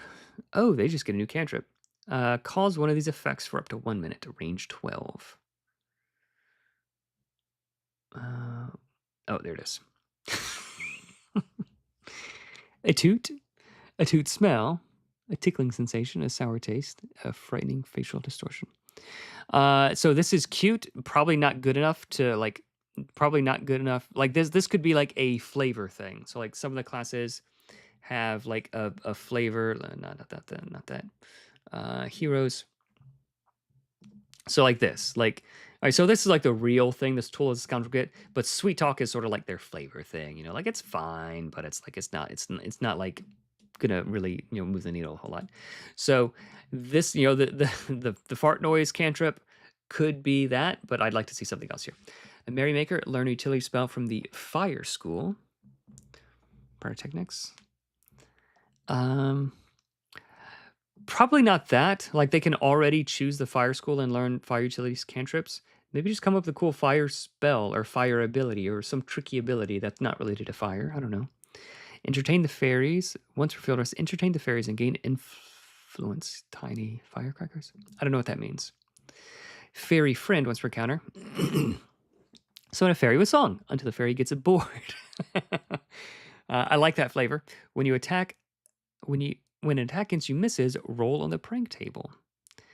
Ride. The attacker has advantage on their next attack. Smelly gas.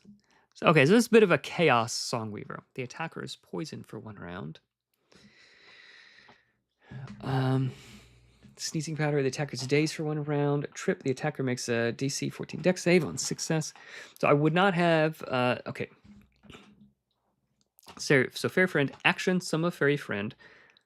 When attack against you misses, roll on the prank table. So this is probably not good enough. But like, what does it mean until the fairy gets bored? Could this fairy help you? Could this fairy help attacks miss you? Like maybe, so that like attacks are more like limit. So I'd hate to like, oh yeah, I'm gonna pick the Pact of the Fairy Songweaver, and then I'm gonna summon a fairy, and like the fairy doesn't do anything, right? Like there's a good chance, like most likely, no attacks are going to miss you. So like you might not even get to do anything, and then like, all right, oh, an attack misses, and then like the attacker, like has advantage, like so like I'm only being punished by this.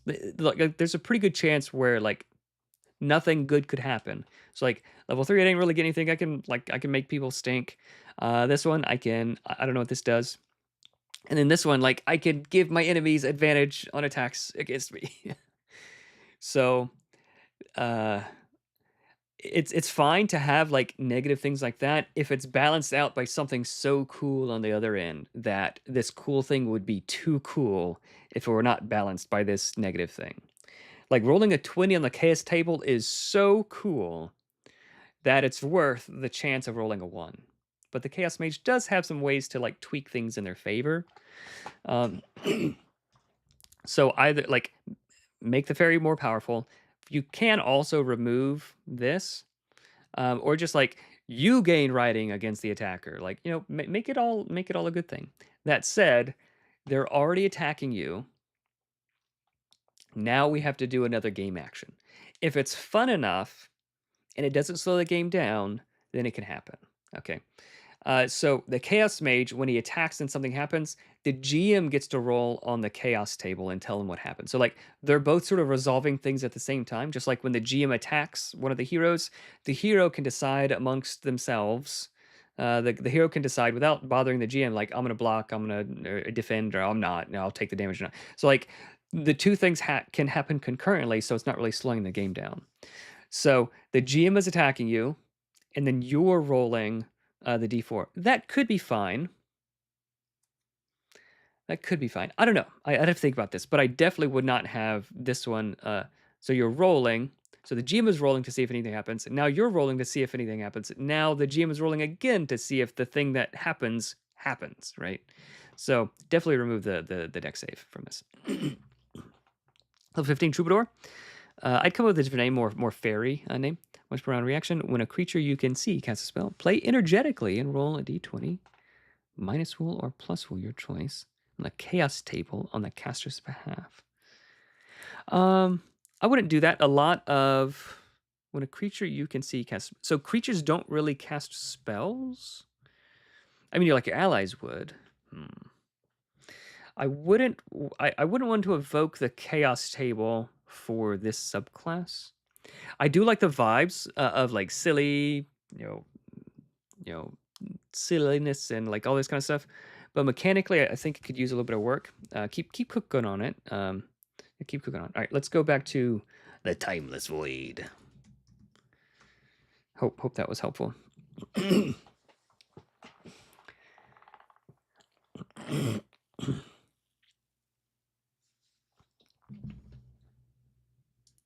Yeah, fairies and things like they're super cool. Let's make someone like, ooh, I definitely want to be this over anybody else, any of these others, because it's so much fun. Okay. Looking to the void between the stars, you connect to a creature that embodies the spaces between. Okay. Pierce the veil. Veil? Veil generally has to do with like life and death, like the veil between life and death, the veil to the next life, that kind of thing. Maybe not pierce the veil. Void. Yeah, names for that, necrotic cantrip. I would avoid adding new cantrips. Like you can maybe just have it like as an ability, but I would avoid adding new cantrips and spells probably. Because like, oh, I've got all the necromancy spell cards. Oh wait, but no, there's this like new spell that I don't have a spell card for. Like it could just feel bad. Pierce the Veil. Once per turn, range for high levels +3. What does it do? Okay, yeah. So move the high levels down to the end. Turn one of your shadow minions in range into a tear in space. It attacks. Range. Okay, so there's a lot going on here already. On hit, target moves 2 spaces closer to the tear. If it ends this movement next to the tear, the damage is an automatic crit. Then the tear disappears along with the. I think I get what this is sort of going for. Let's simplify this down into like one sentence. I think we probably can. Sacrifice a minion, pull a target 2 spaces closer and damage it. Like something like that. If that's what you're going for, that's super duper cool. It doesn't need to be cantrip. It doesn't need all this. It's just like you have a minion, you're just gonna whoop. You're sacrificing a minion to like pull a dude and do something. Rephrase this to make it simpler. This you're doing one thing, not like 3 different things. And then instead of like does extra damage and extra range at every 5 levels, just like at level 7, like this ability does this thing also, or this thing instead. At level 11 it does this, and at level 15 there you go. So like you already have it built in. You don't need to reference like the cantrip kind of wording. Rip to the void. I would rename that. I like the word void. If you look up like StarCraft 2 words, if you look up list of StarCraft terminology, particularly like all of the guys. Okay, that's not that. So all of the what was it? Protoss words. They're all about void and stuff. Let's see. Okay, no, this is like actually their alien language. Protoss units and abilities. Protoss, here we go. Aeon of Strife. Yeah, see, like there's cool fall of. No, I guess that's like a planet. Let me see if I can actually list of StarCraft 2 units. Here we go. We're looking for Archon, Colossus, Dark Templar, like, and they do different like cool abilities. I don't know. I'm sure you can find some cool names. But that's sort of the vibes that we're sort of going for. Rip to the void. Action, reach 2 plus once per turn. Command all of your minions to move 6 toward the same space. Any that reach this space are turned into a tear in space. All creatures within reach of the tear suffer 2d12 damage for each minion turned into the tear. Then the tear disappears along with any creatures next to it that were killed by the spell. Okay, again, too much going on here. Simple, like think about like mechanically what's happening and just like have that one sentence, right? It's this happens and then this happens and then this happens and then this happens and then the tear disappears and then any creature happened that was near there does this. Like there's too much going on. I'm not sure what's going on here. But if we're sacrificing our minions or doing that kind of thing, then make sure we have a way, like it costs an action to summon a minion, and then we're sacrificing it. So essentially, this one attack is costing 2 actions. So balance it against the spells that cost like balance it against like tiered spells that cost more than 1 action, right? So it has to be like that good. Okay. So that said, rather than coming up with new spells, because coming up with new spells like that you have to balance against everything else has to be good but not too good, and all of this, that's quite hard. Have the spells do different things, or like this is the spell that you can do, but now this guy can do it in this kind of way, like that sort of thing, rather than like each of these is doing its own damage on its own, and like you can do that, but I'm telling you, it's a lot harder to do that. I've got like a big giant spreadsheet down here. Where is it? I've got a big balanced spreadsheet that has like all sorts of different things on here, like columns and columns and columns and columns of data, of like me trying to figure out how in the world to do a lot of these things. Like it's not easy, right? Did not expect a StarCraft detour. A trip to the beyond. If you're next to a tear in space, when it disappears, you can remove yourself from reality, appearing back in the same square as the starting. That's cool. That's cool. I like that. Let's lean into that kind of thing a little bit more, maybe. I don't know. Okay, let's see what the next one is. Evoker Surges. Rayford, that one was cool. Iron Warden. Oath of the Iron Warden.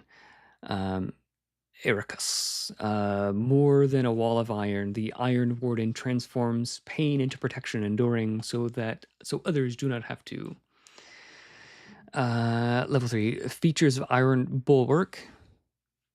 Level 3 features. Oh, Iron Bulwark, Iron Echo. We don't need two different names. Whenever you reduce incoming damage with armor, you may choose one ally within 4 squares. So it's an oathsworn already, so make sure you give them an aura. And you could say, choose an ally within your aura. They gain the same reduction against the next attack. How about this? Whenever you defend, an ally within your aura gains like 10 temporary hit points. Like that's basically what you're doing. They gain the same reduction against the next attack that hits them this round. Once per encounter when you drop to half your max HP. So once per encounter when bloodied, gain temp HP equal to your will. That's probably not enough. That's probably not enough. So your will's gonna be like 3 or 4 maybe. Like gaining 4 temp HP is not much. It's not even worth like writing down. So once per counter when bloodied, ignore all the damage from the next attack you make, or ignore the next attack that is made against you. Like that kind of thing would be cool, because it incentivizes you to interpose against like a really big giant attack like that. That's super duper cool. And you don't have to do any math. You don't have to do any of these things. Or maybe it's like when dying. The first time each encounter you gain the dying condition. Blah blah blah blah. Okay. Level 7 kinetic conversion. So Oath of the Iron Warden implies like the opposite of kinetic, like static, right? Once per round, when you take 10 or more damage in a single hit, you may immediately grant an ally within 2 spaces temporary hit points equal to will.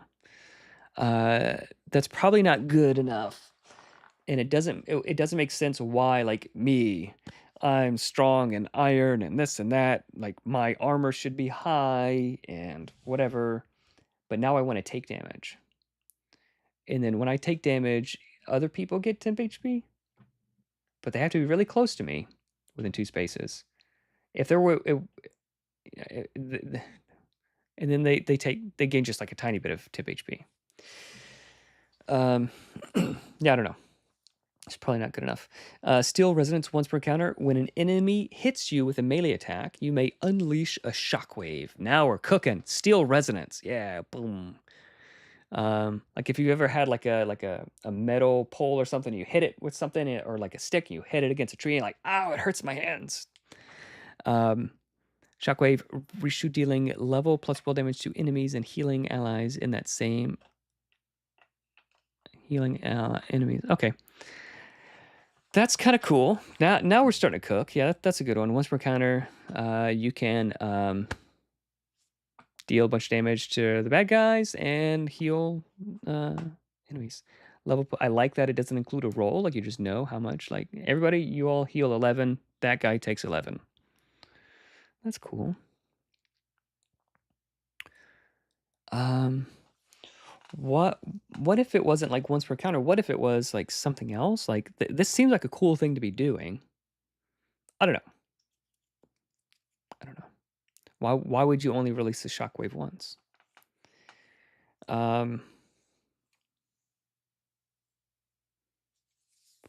If you can tie in your ideas with any existing class mechanics, like the oathsworn has judgment dice. So like what if it is like when you're struck, you know, rather than level plus will damage, it's like something with a judgment dice, you know, like that kind of thing. So anytime you can integrate, make it feel like a holistic, like well thought out unit, then it's going to feel more like it's planned out rather than just like, oh, here's 3 cool ideas that I had, you know. The start of each encounter, choose one ally to be your ward for the duration to gain +2 AC. There's no AC, but +2 armor. There's already an ability similar to this that you there is warding bond. They take half damage from all attacks, but this isn't this. You don't really care if your allies have armor because like you don't want them to be attacked in the first place. You are interposing for them, right?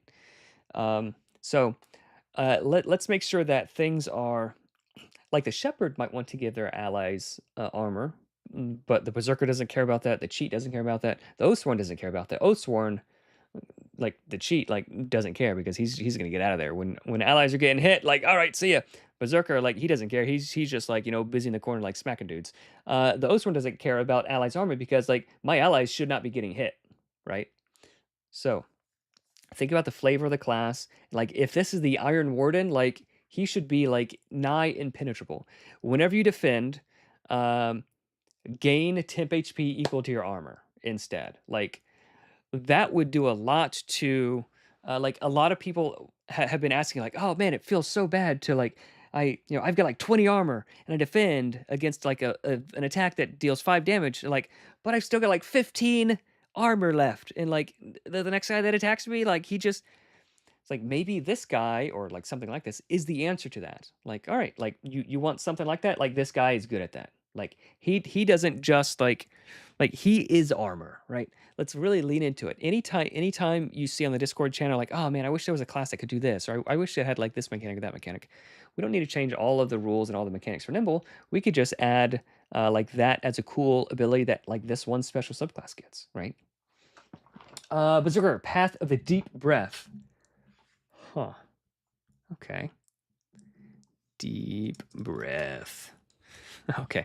So, flavor-wise, this should probably be the name of a Zephyr subclass, not Berserker. Zephyr, breathing, wind, patient, that kind of thing.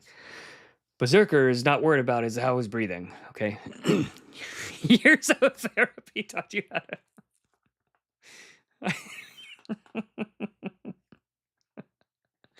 Oh, man.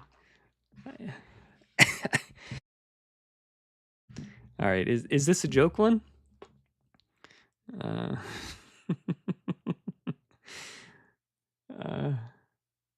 Marbo. Years of therapy taught you how to canalize? I don't know what that is. Your rage and use it as fuel to sharpen your focus. Oh, you're in trouble. When you rage, you can assess for free. I like the idea. When you do X, do Y also. I like that idea. But you're going to be raging like every turn, sometimes more than once per turn, I think. So you're going to be assessing a lot and it's going to be slowing the game down. And also flavor-wise, like this seems like the opposite. You're raging like the last thing I'm doing is I'm stopping. Hey, GM, tell me if this guy has, any weak spots that I can see. I'm looking around. I'm going to examine him with my ray. I'm angry. Like it seems like the opposite, like flavor-wise, of what you would be doing. Maybe the Zephyr though could like, hey, whenever something happens, you can assess like, but it's gonna be once. It's not every single time. It'll happen like once per encounter. You can assess for free. I like that, but it shouldn't happen a lot. Assess is one of the slower actions, but it is a really cool action.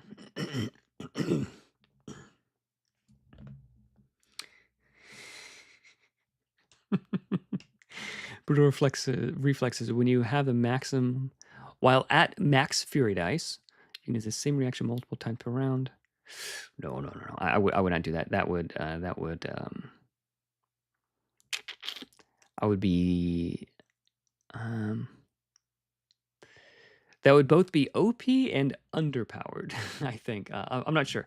I would not break a core rule like that so easily. Like maybe as a level 15 thing, but then it's like both OP and like not really that useful. Like the right super hyper specific thing, like someone could just break the game. But outside of that, like it wouldn't really do anything. Like I'm a berserker. I don't want to interpose. I don't want to help. I just want to attack a bunch. I'm not using reactions really. Berserkers don't really use reactions. They want to spend all of their actions attacking. Savage payback once per round. Whenever you use the defend or interpose reaction, they're not defending, they're not interposing really. They don't really have any armor to speak of. Next attack will deal exponential damage. You may expend at least 2 fury dice and be rushed. So this would probably be a strict penalty. You probably don't want. They're going to deal more damage with the fury dice, even if their attacks are rushed. So yeah, I would cook on this one a little bit. I would definitely cook on that one a little bit longer. Can you take a look at the Mage, invoker of the One Way?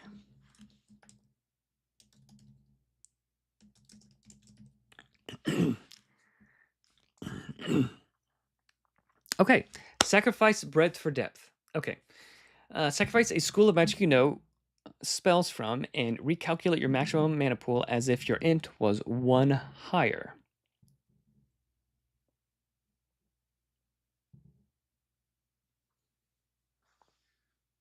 What? Okay, Mage is... Okay, so you get... and times 3. Okay, so in other words, unlearn 1 school of magic, gain 3 mana. Is that what this is? That's probably not good, not nearly good enough. But I like the first thing. Sacrifice 1 school of magic you know in order to get, but it has to be like some really, really cool thing. And like more mana isn't good enough, I don't think. The Dutch actuary. In 2 hours, you're going to see this. I hope you enjoy. Good to see you, man. Level 7 True Focus. Choose 1 school of magic you have learned spells from as your specialty school. I would just have that here. Once per encounter until, and don't abbreviate encounter. That's not an abbreviation that we've had in the rulebook. Until the start of your next turn, gain advantage on all spell rolls from your specialty school. If we added this to the level 3 thing, it probably still wouldn't be good enough. Gain advantage. It would be on like, yeah, that would not be nearly good enough, I don't think. You would gain advantage. So like, let's say fire. Let's say fire. Let's go to the core rules. Go to the fire spells. Okay. Let's say best case scenario, we'll do this and we'll cast Flame Dart 3 times. Okay. We'll roll with advantage. On average, we're going to deal like 2 extra damage. Okay. So we'll deal 2 extra damage. The second attack will roll just normal, right? So we're going to deal like just regular damage, like 5 damage. And then the third attack will roll with disadvantage. So we'll deal like 4 damage. So like this is going to like once per encounter. So like if you're not already, play through in your head what this means. So like what does it mean to recalculate your maximum mana pool as if your int was 1 higher? Gain 3 mana. Increase your maximum mana by 3. Probably not good enough. What does it mean to gain advantage on all spell rolls from your specialty school? your 6 damage. 6 damage roughly. So that could change if you're casting like a higher level spell. This wouldn't do anything here. It wouldn't really do anything here. Like you're slightly more likely to crit, but like it's not like advantage isn't helping the mage a whole lot until you get to something like pyroclasm.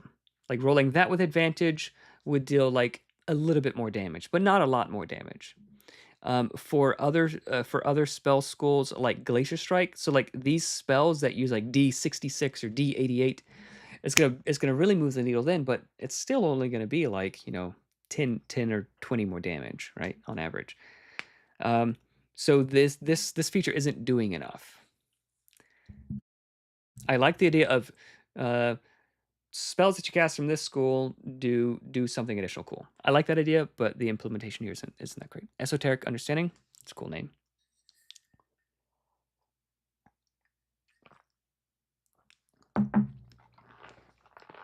When using a spell shaper ability, I like that.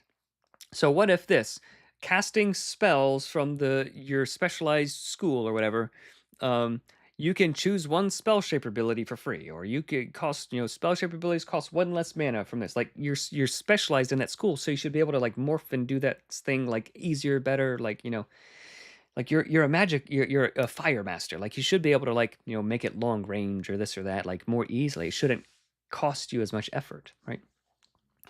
The first level costs 0 mana. Yeah. So you could probably like combine all 3 of these into the 3rd level thing, and then that would be like just good enough.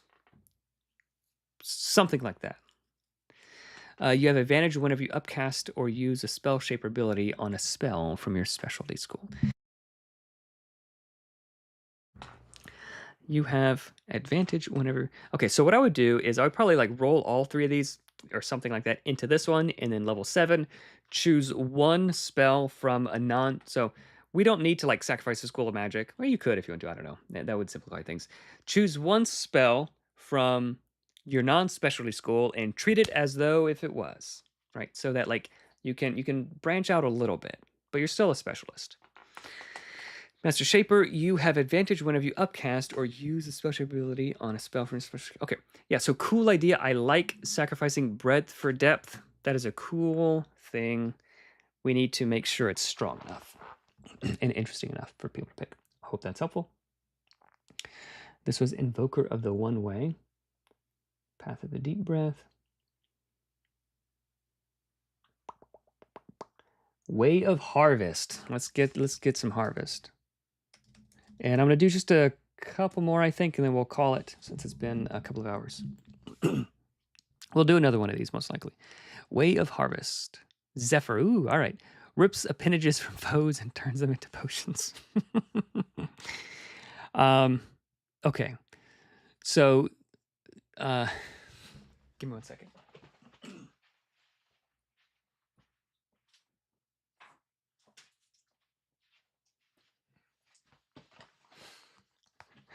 All right. So there are some RPGs that are like, yeah, let's rip your arms off and beat you with them, like that kind of thing.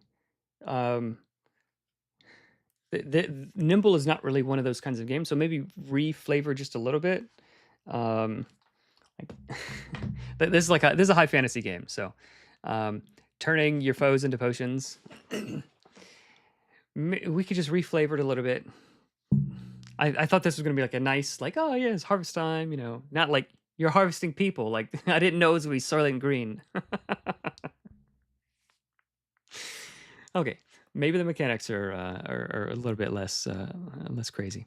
All right, so let me click here. Parts and crafts for harvesting. Craft elixirs using parts of creatures once per field. int/safe -1. I don't know what that means. Elixirs last 1 hour, or as stated, effects don't stack. 1 part per elixir mixing. Okay, so it flavor-wise, I don't know that this makes sense.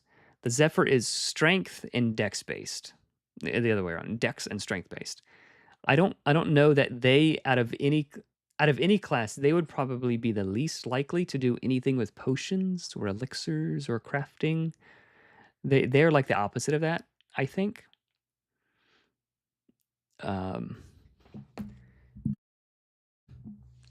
Yeah. Ear, finger. So maybe we can reflavor this or apply some of these ideas to another class. But the way of the harvest is not. This is not the direction probably we want to go, Zach. Uh, Interesting ideas, but think about the flavor. Think about like which class. Like, does it make sense that this strong, fast martial artist would be like making potions out of ears and things? I don't know. I don't know. Commander's orders, okay. Let's see. Commander of the Shadow Legion. I like that. All right, let's take a look at that.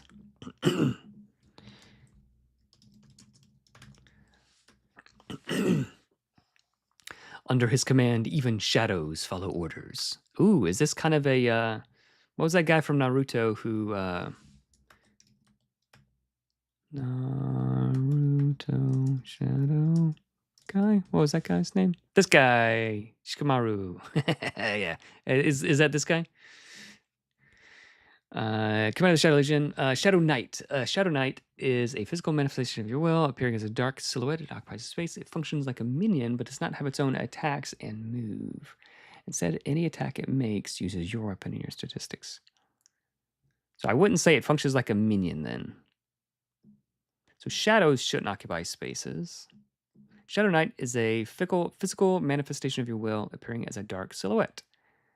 I assume it's like you may attack from wherever your Shadow Knight is. Is it that kind of thing?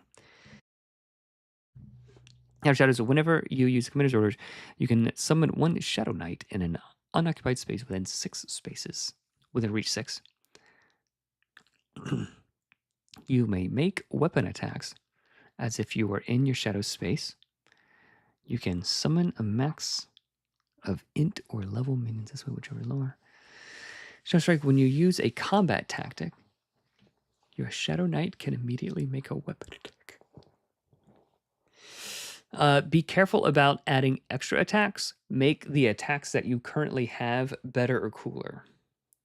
So that's what I would say about that. So rather than when you do this thing, perform another action, it's like when you perform this action, a thing happens, right? So remember, can I do this in fewer steps?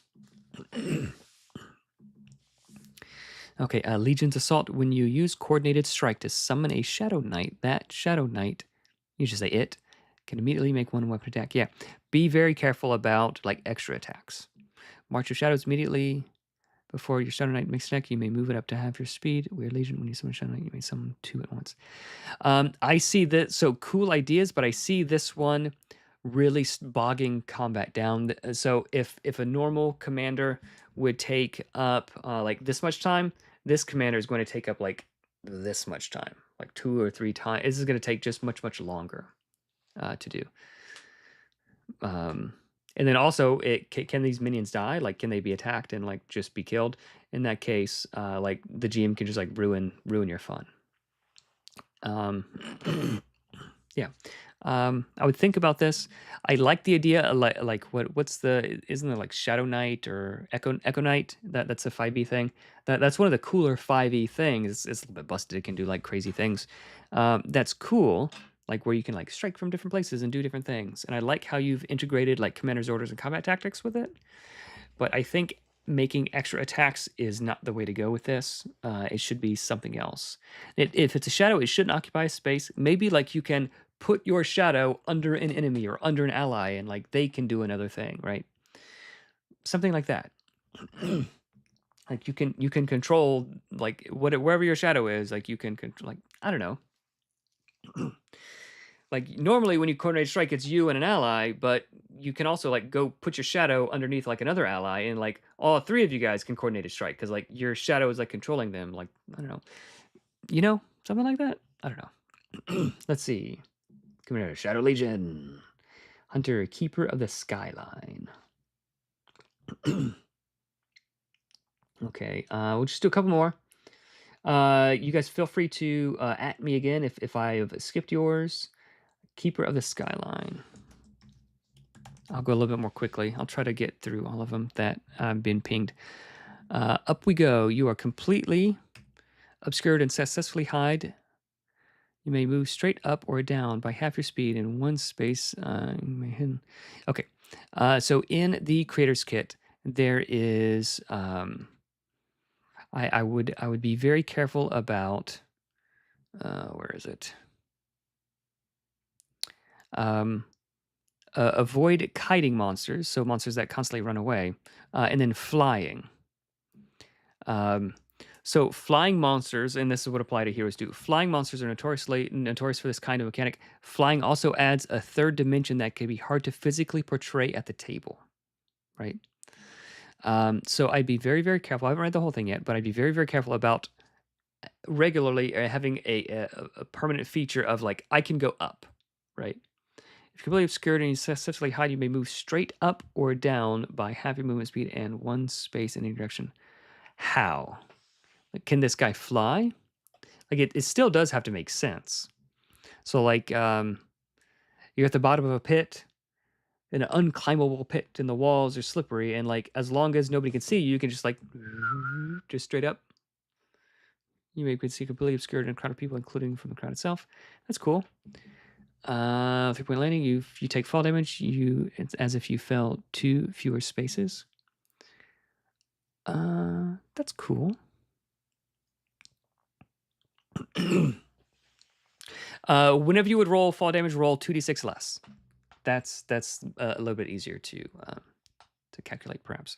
Where'd they go? When you hide. So okay, so far it's everything about hiding, and that's not like the most fun mechanic, especially if it's happening over and over again. It's not the most fun mechanic. When you hide, you may make target creature make a will save. On a failed save, you can use an action to move to the place you were last visible. So having remember, okay, where was I last visible?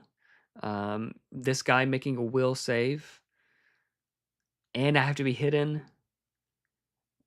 and I'm making stealth checks in combat. Like I'm spending a lot of actions to not do a whole lot.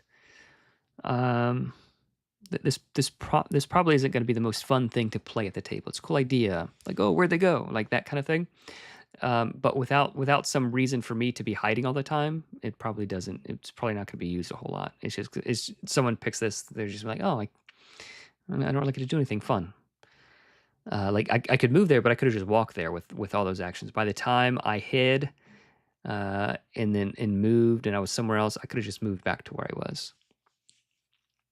Salvation from nowhere. While hidden, you may interpose for free. Be very careful about stealing like the iconic abilities and things from other classes. Chaos table for the Chaos Mage.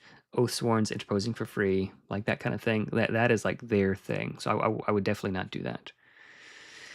Interpose free, moving up to your speed before doing so. If you have any additional movement, the one you interposed for may immediately use the rest of that movement for free. If they are incapacitated, you may move that distance, bringing them with you. Yeah, so rather than interposing, it could be like you can whisk your friend away. Like that's a similar thing, like protecting an ally, but you're not interposing for free. Like you're doing something else. So like the hunter will like they'll trap someone, or they'll do like they're making a decoy, that kind of thing. Like so it could be, if we go back to hunter, it could be like decoy. When you defend, the attack misses instead, and you can move up to half your speed away, where you really were all along. You can say like master of decoys. Your ally, like you can choose an ally to use your decoy feature, like that kind of thing. You're using something you already have. With this cool thing, and like no other hunter could do this currently. Only like the hunter can only make a decoy with himself, but if this decoy master hunter, like maybe he could so bank shot. If you make a ranged attack while hidden, you may immediately make a free stealth check to remain hidden. This check may not benefit from advantage. So that probably not. I would avoid like the hiding and stealth mechanics and that kind of thing.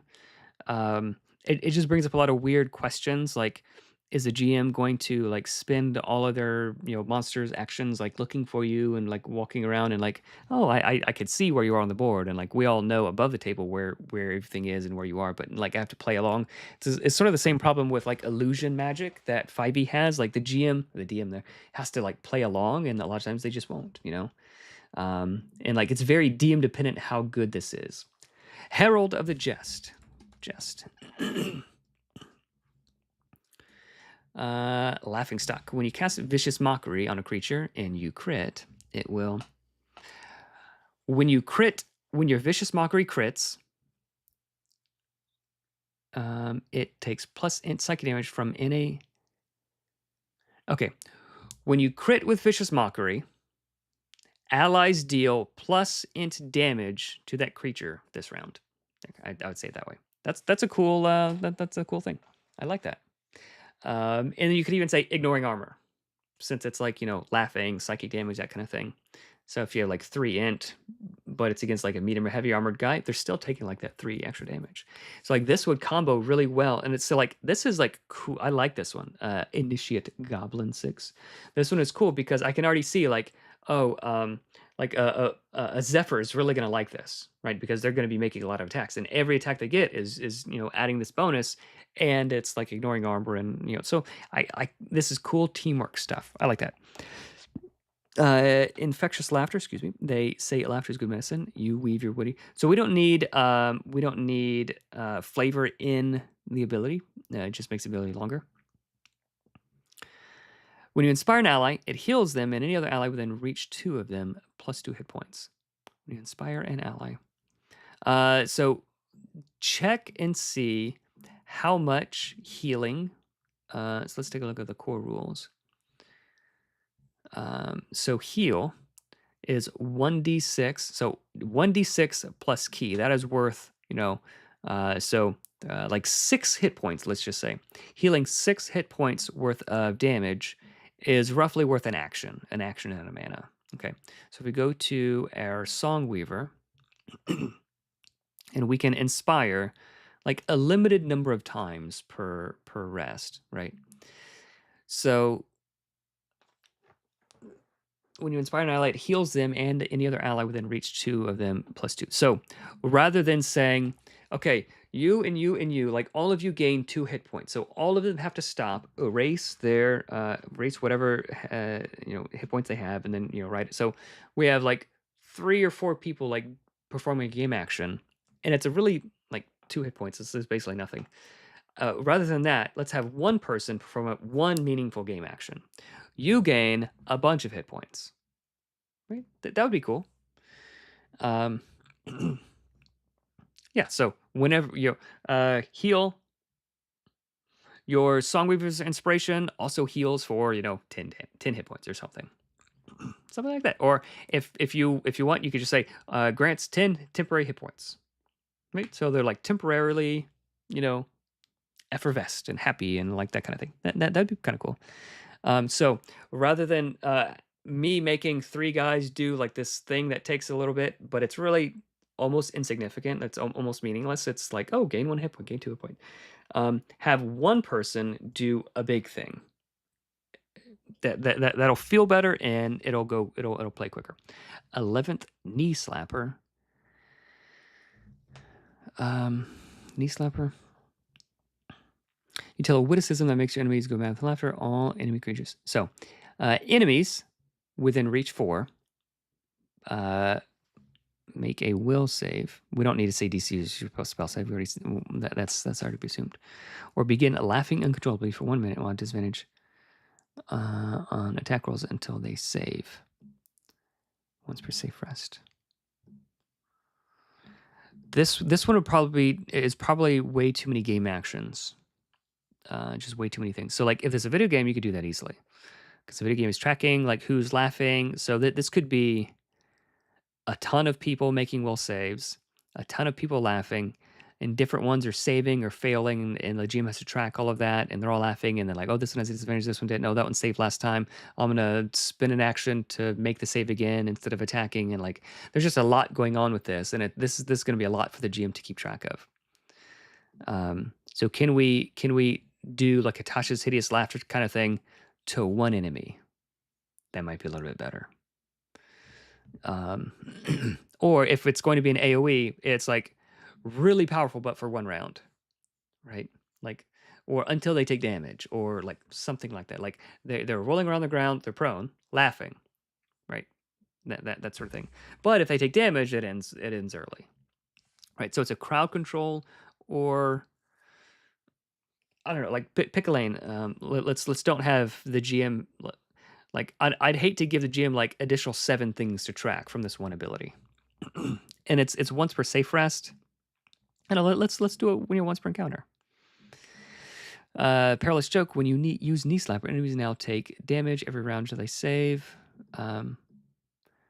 Yeah. I mean, like I like the idea of like, you know, here you get a thing and here it gets better. But let's sort of rework this. This has too much going on. Okay. All right, guys. Maybe just one more. Circle of Rot and Ruin. All right, Circle of Rot and Ruin. This is gonna be the last one. Then we'll call it. Thank you all so much for hanging out. Fine. Circle of Rot and Ruin.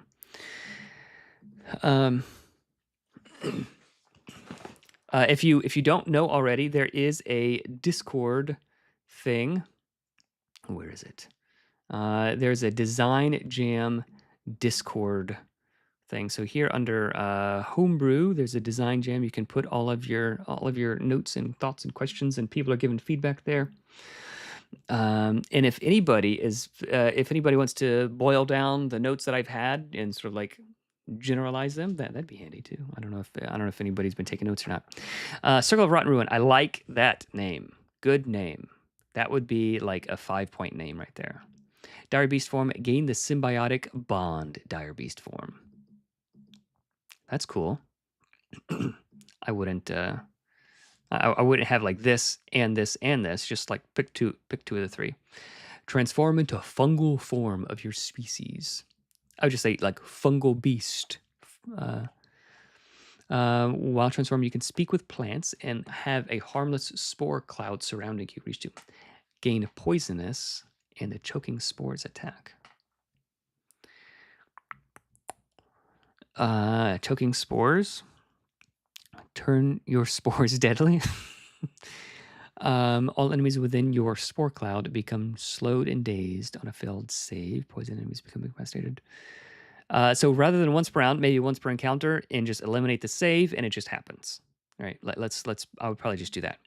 And then rather than having the spore cloud as harmless and it's always surrounding you, like you make it happen. Like it's always deadly, but you can pick when to shoot out your spores. Poisonous when you make an unarmed attack. Just say when you attack. So like just you're not using weapons while you're in a Dire Beast form. When you make an attack, it now does 1d4 plus will damage on crit. The target is poisoned for 1 round. I like it. I don't know if it's balanced or not, but I like those ideas. Level 6. It should be level 7. Spreading mycelium. You can spend mana to extend the range of your spore cloud by 1 for every mana spent. The range resets and then in combat. I do like the idea of spending mana to make these things better. Like if this is focused on being like beastly and stuff, I like that we still are using the mana. We're not just like always beast and our mana's always max. I do like that, but it should probably do a little bit more. Or maybe you could give them, I don't know. I was going to say give them a spell, but maybe we don't want to do that. Rotten adaptations. Other beast shift forms may incorporate poisonous beast. When your gore attack crits, the target is poisoned.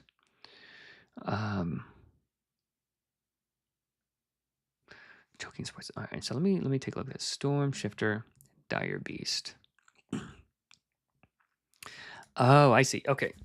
So this poisonous. When you make an unarmed attack, it now does 1d4 plus will damage.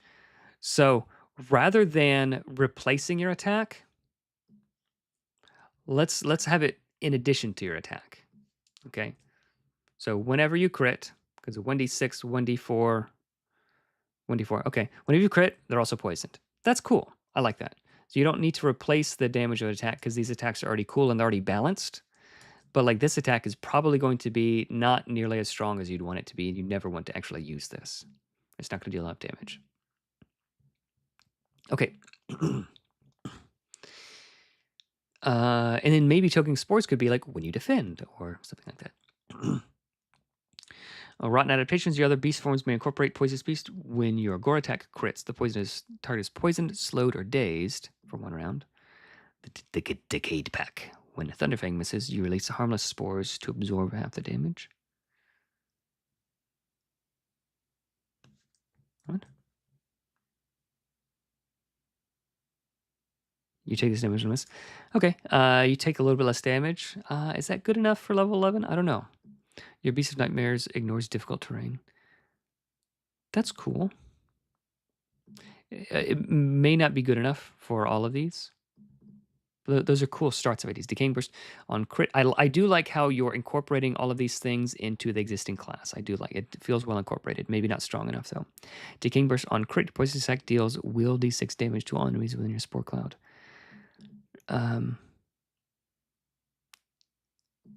Instead of like will d6, I would just like, so like you've already crit.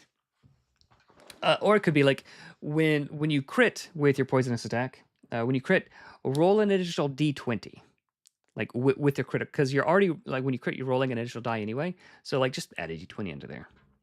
That'd be cool. It's level 15, why not? Okay, guys, let's see if I can get caught up on the chat. If there are any other questions, sorry I wasn't able to get to all of them. There was indeed a lot. Maybe allies. Okay.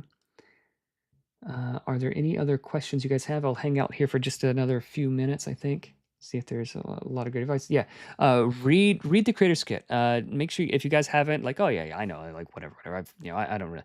There's really a lot of good advice here. And if you have something in there that like, oh, clearly you didn't read like the first paragraph, like the chances of winning aren't that great. Ari Jackson. Oh yeah, it's working. Yeah, it's 10 out of 10 name. Thank you, Zach.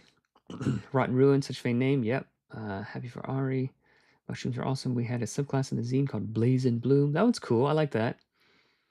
I might say Bloom and Blaze, because Blaze and Bloom sounds like blazing bloom. So if you flip it, Bloom and Blaze, Bloom. No, then it's still Bloomin'. Bloom and Blaze. Yeah, that doesn't work. Because and can sound like ing, unfortunately. That one is great. Awesome theming. Doesn't matter anymore. I'm waiting for him to reach my message if there's time. Sorry, Kazagulus. Will receive written feedback for the design jam. I'm probably not going to have time to do written feedback. There's just too many of them. But hopefully you can take the general, Mike, hopefully you can take the general notes that I've given and apply them. I'm going to try to have another one, maybe next Saturday. We'll see. I'll try to do another one of these if this has been helpful. Yeah, Brian, I'll probably try to do a different one. Yeah, is it possible to resubmit? Yeah, you can make as many submissions as you want. Just don't make duplicate submissions, please. You can just, oh yeah, so we've already got like another 10 submissions. Just update the submission that you made initially, please. Yeah, you can edit it. No. Final submission is not by tomorrow night. Final submission is next month. You still got plenty of time. So the deadline is October something. Deadline here, October 12th. There's plenty of time. This is the early feedback. Deadline is not till October, so no, you got plenty of time if you've been busy. Yeah. Wildfires and regrowth, so that's the only way toward it. Yeah, that makes sense. Okay. When are you reviewing the other hundreds? So I'm probably not going to look at any of them until the next preview stream. Yes, final submission is on the 12th. That is right, Peter. Okay, everybody, thank you so much. I really appreciate you guys hanging out with me. Some of the submissions look like the authors never saw any official subclass. Perhaps. I mean, I appreciate like whether they're like fantastic or like, or it's like someone's first go round. Like I appreciate, like it's really cool to take time to do something like this. So even some of the ones that are rough around the edges, it might be someone's like first time or Everybody starts somewhere. So thank you, everybody. Till next time.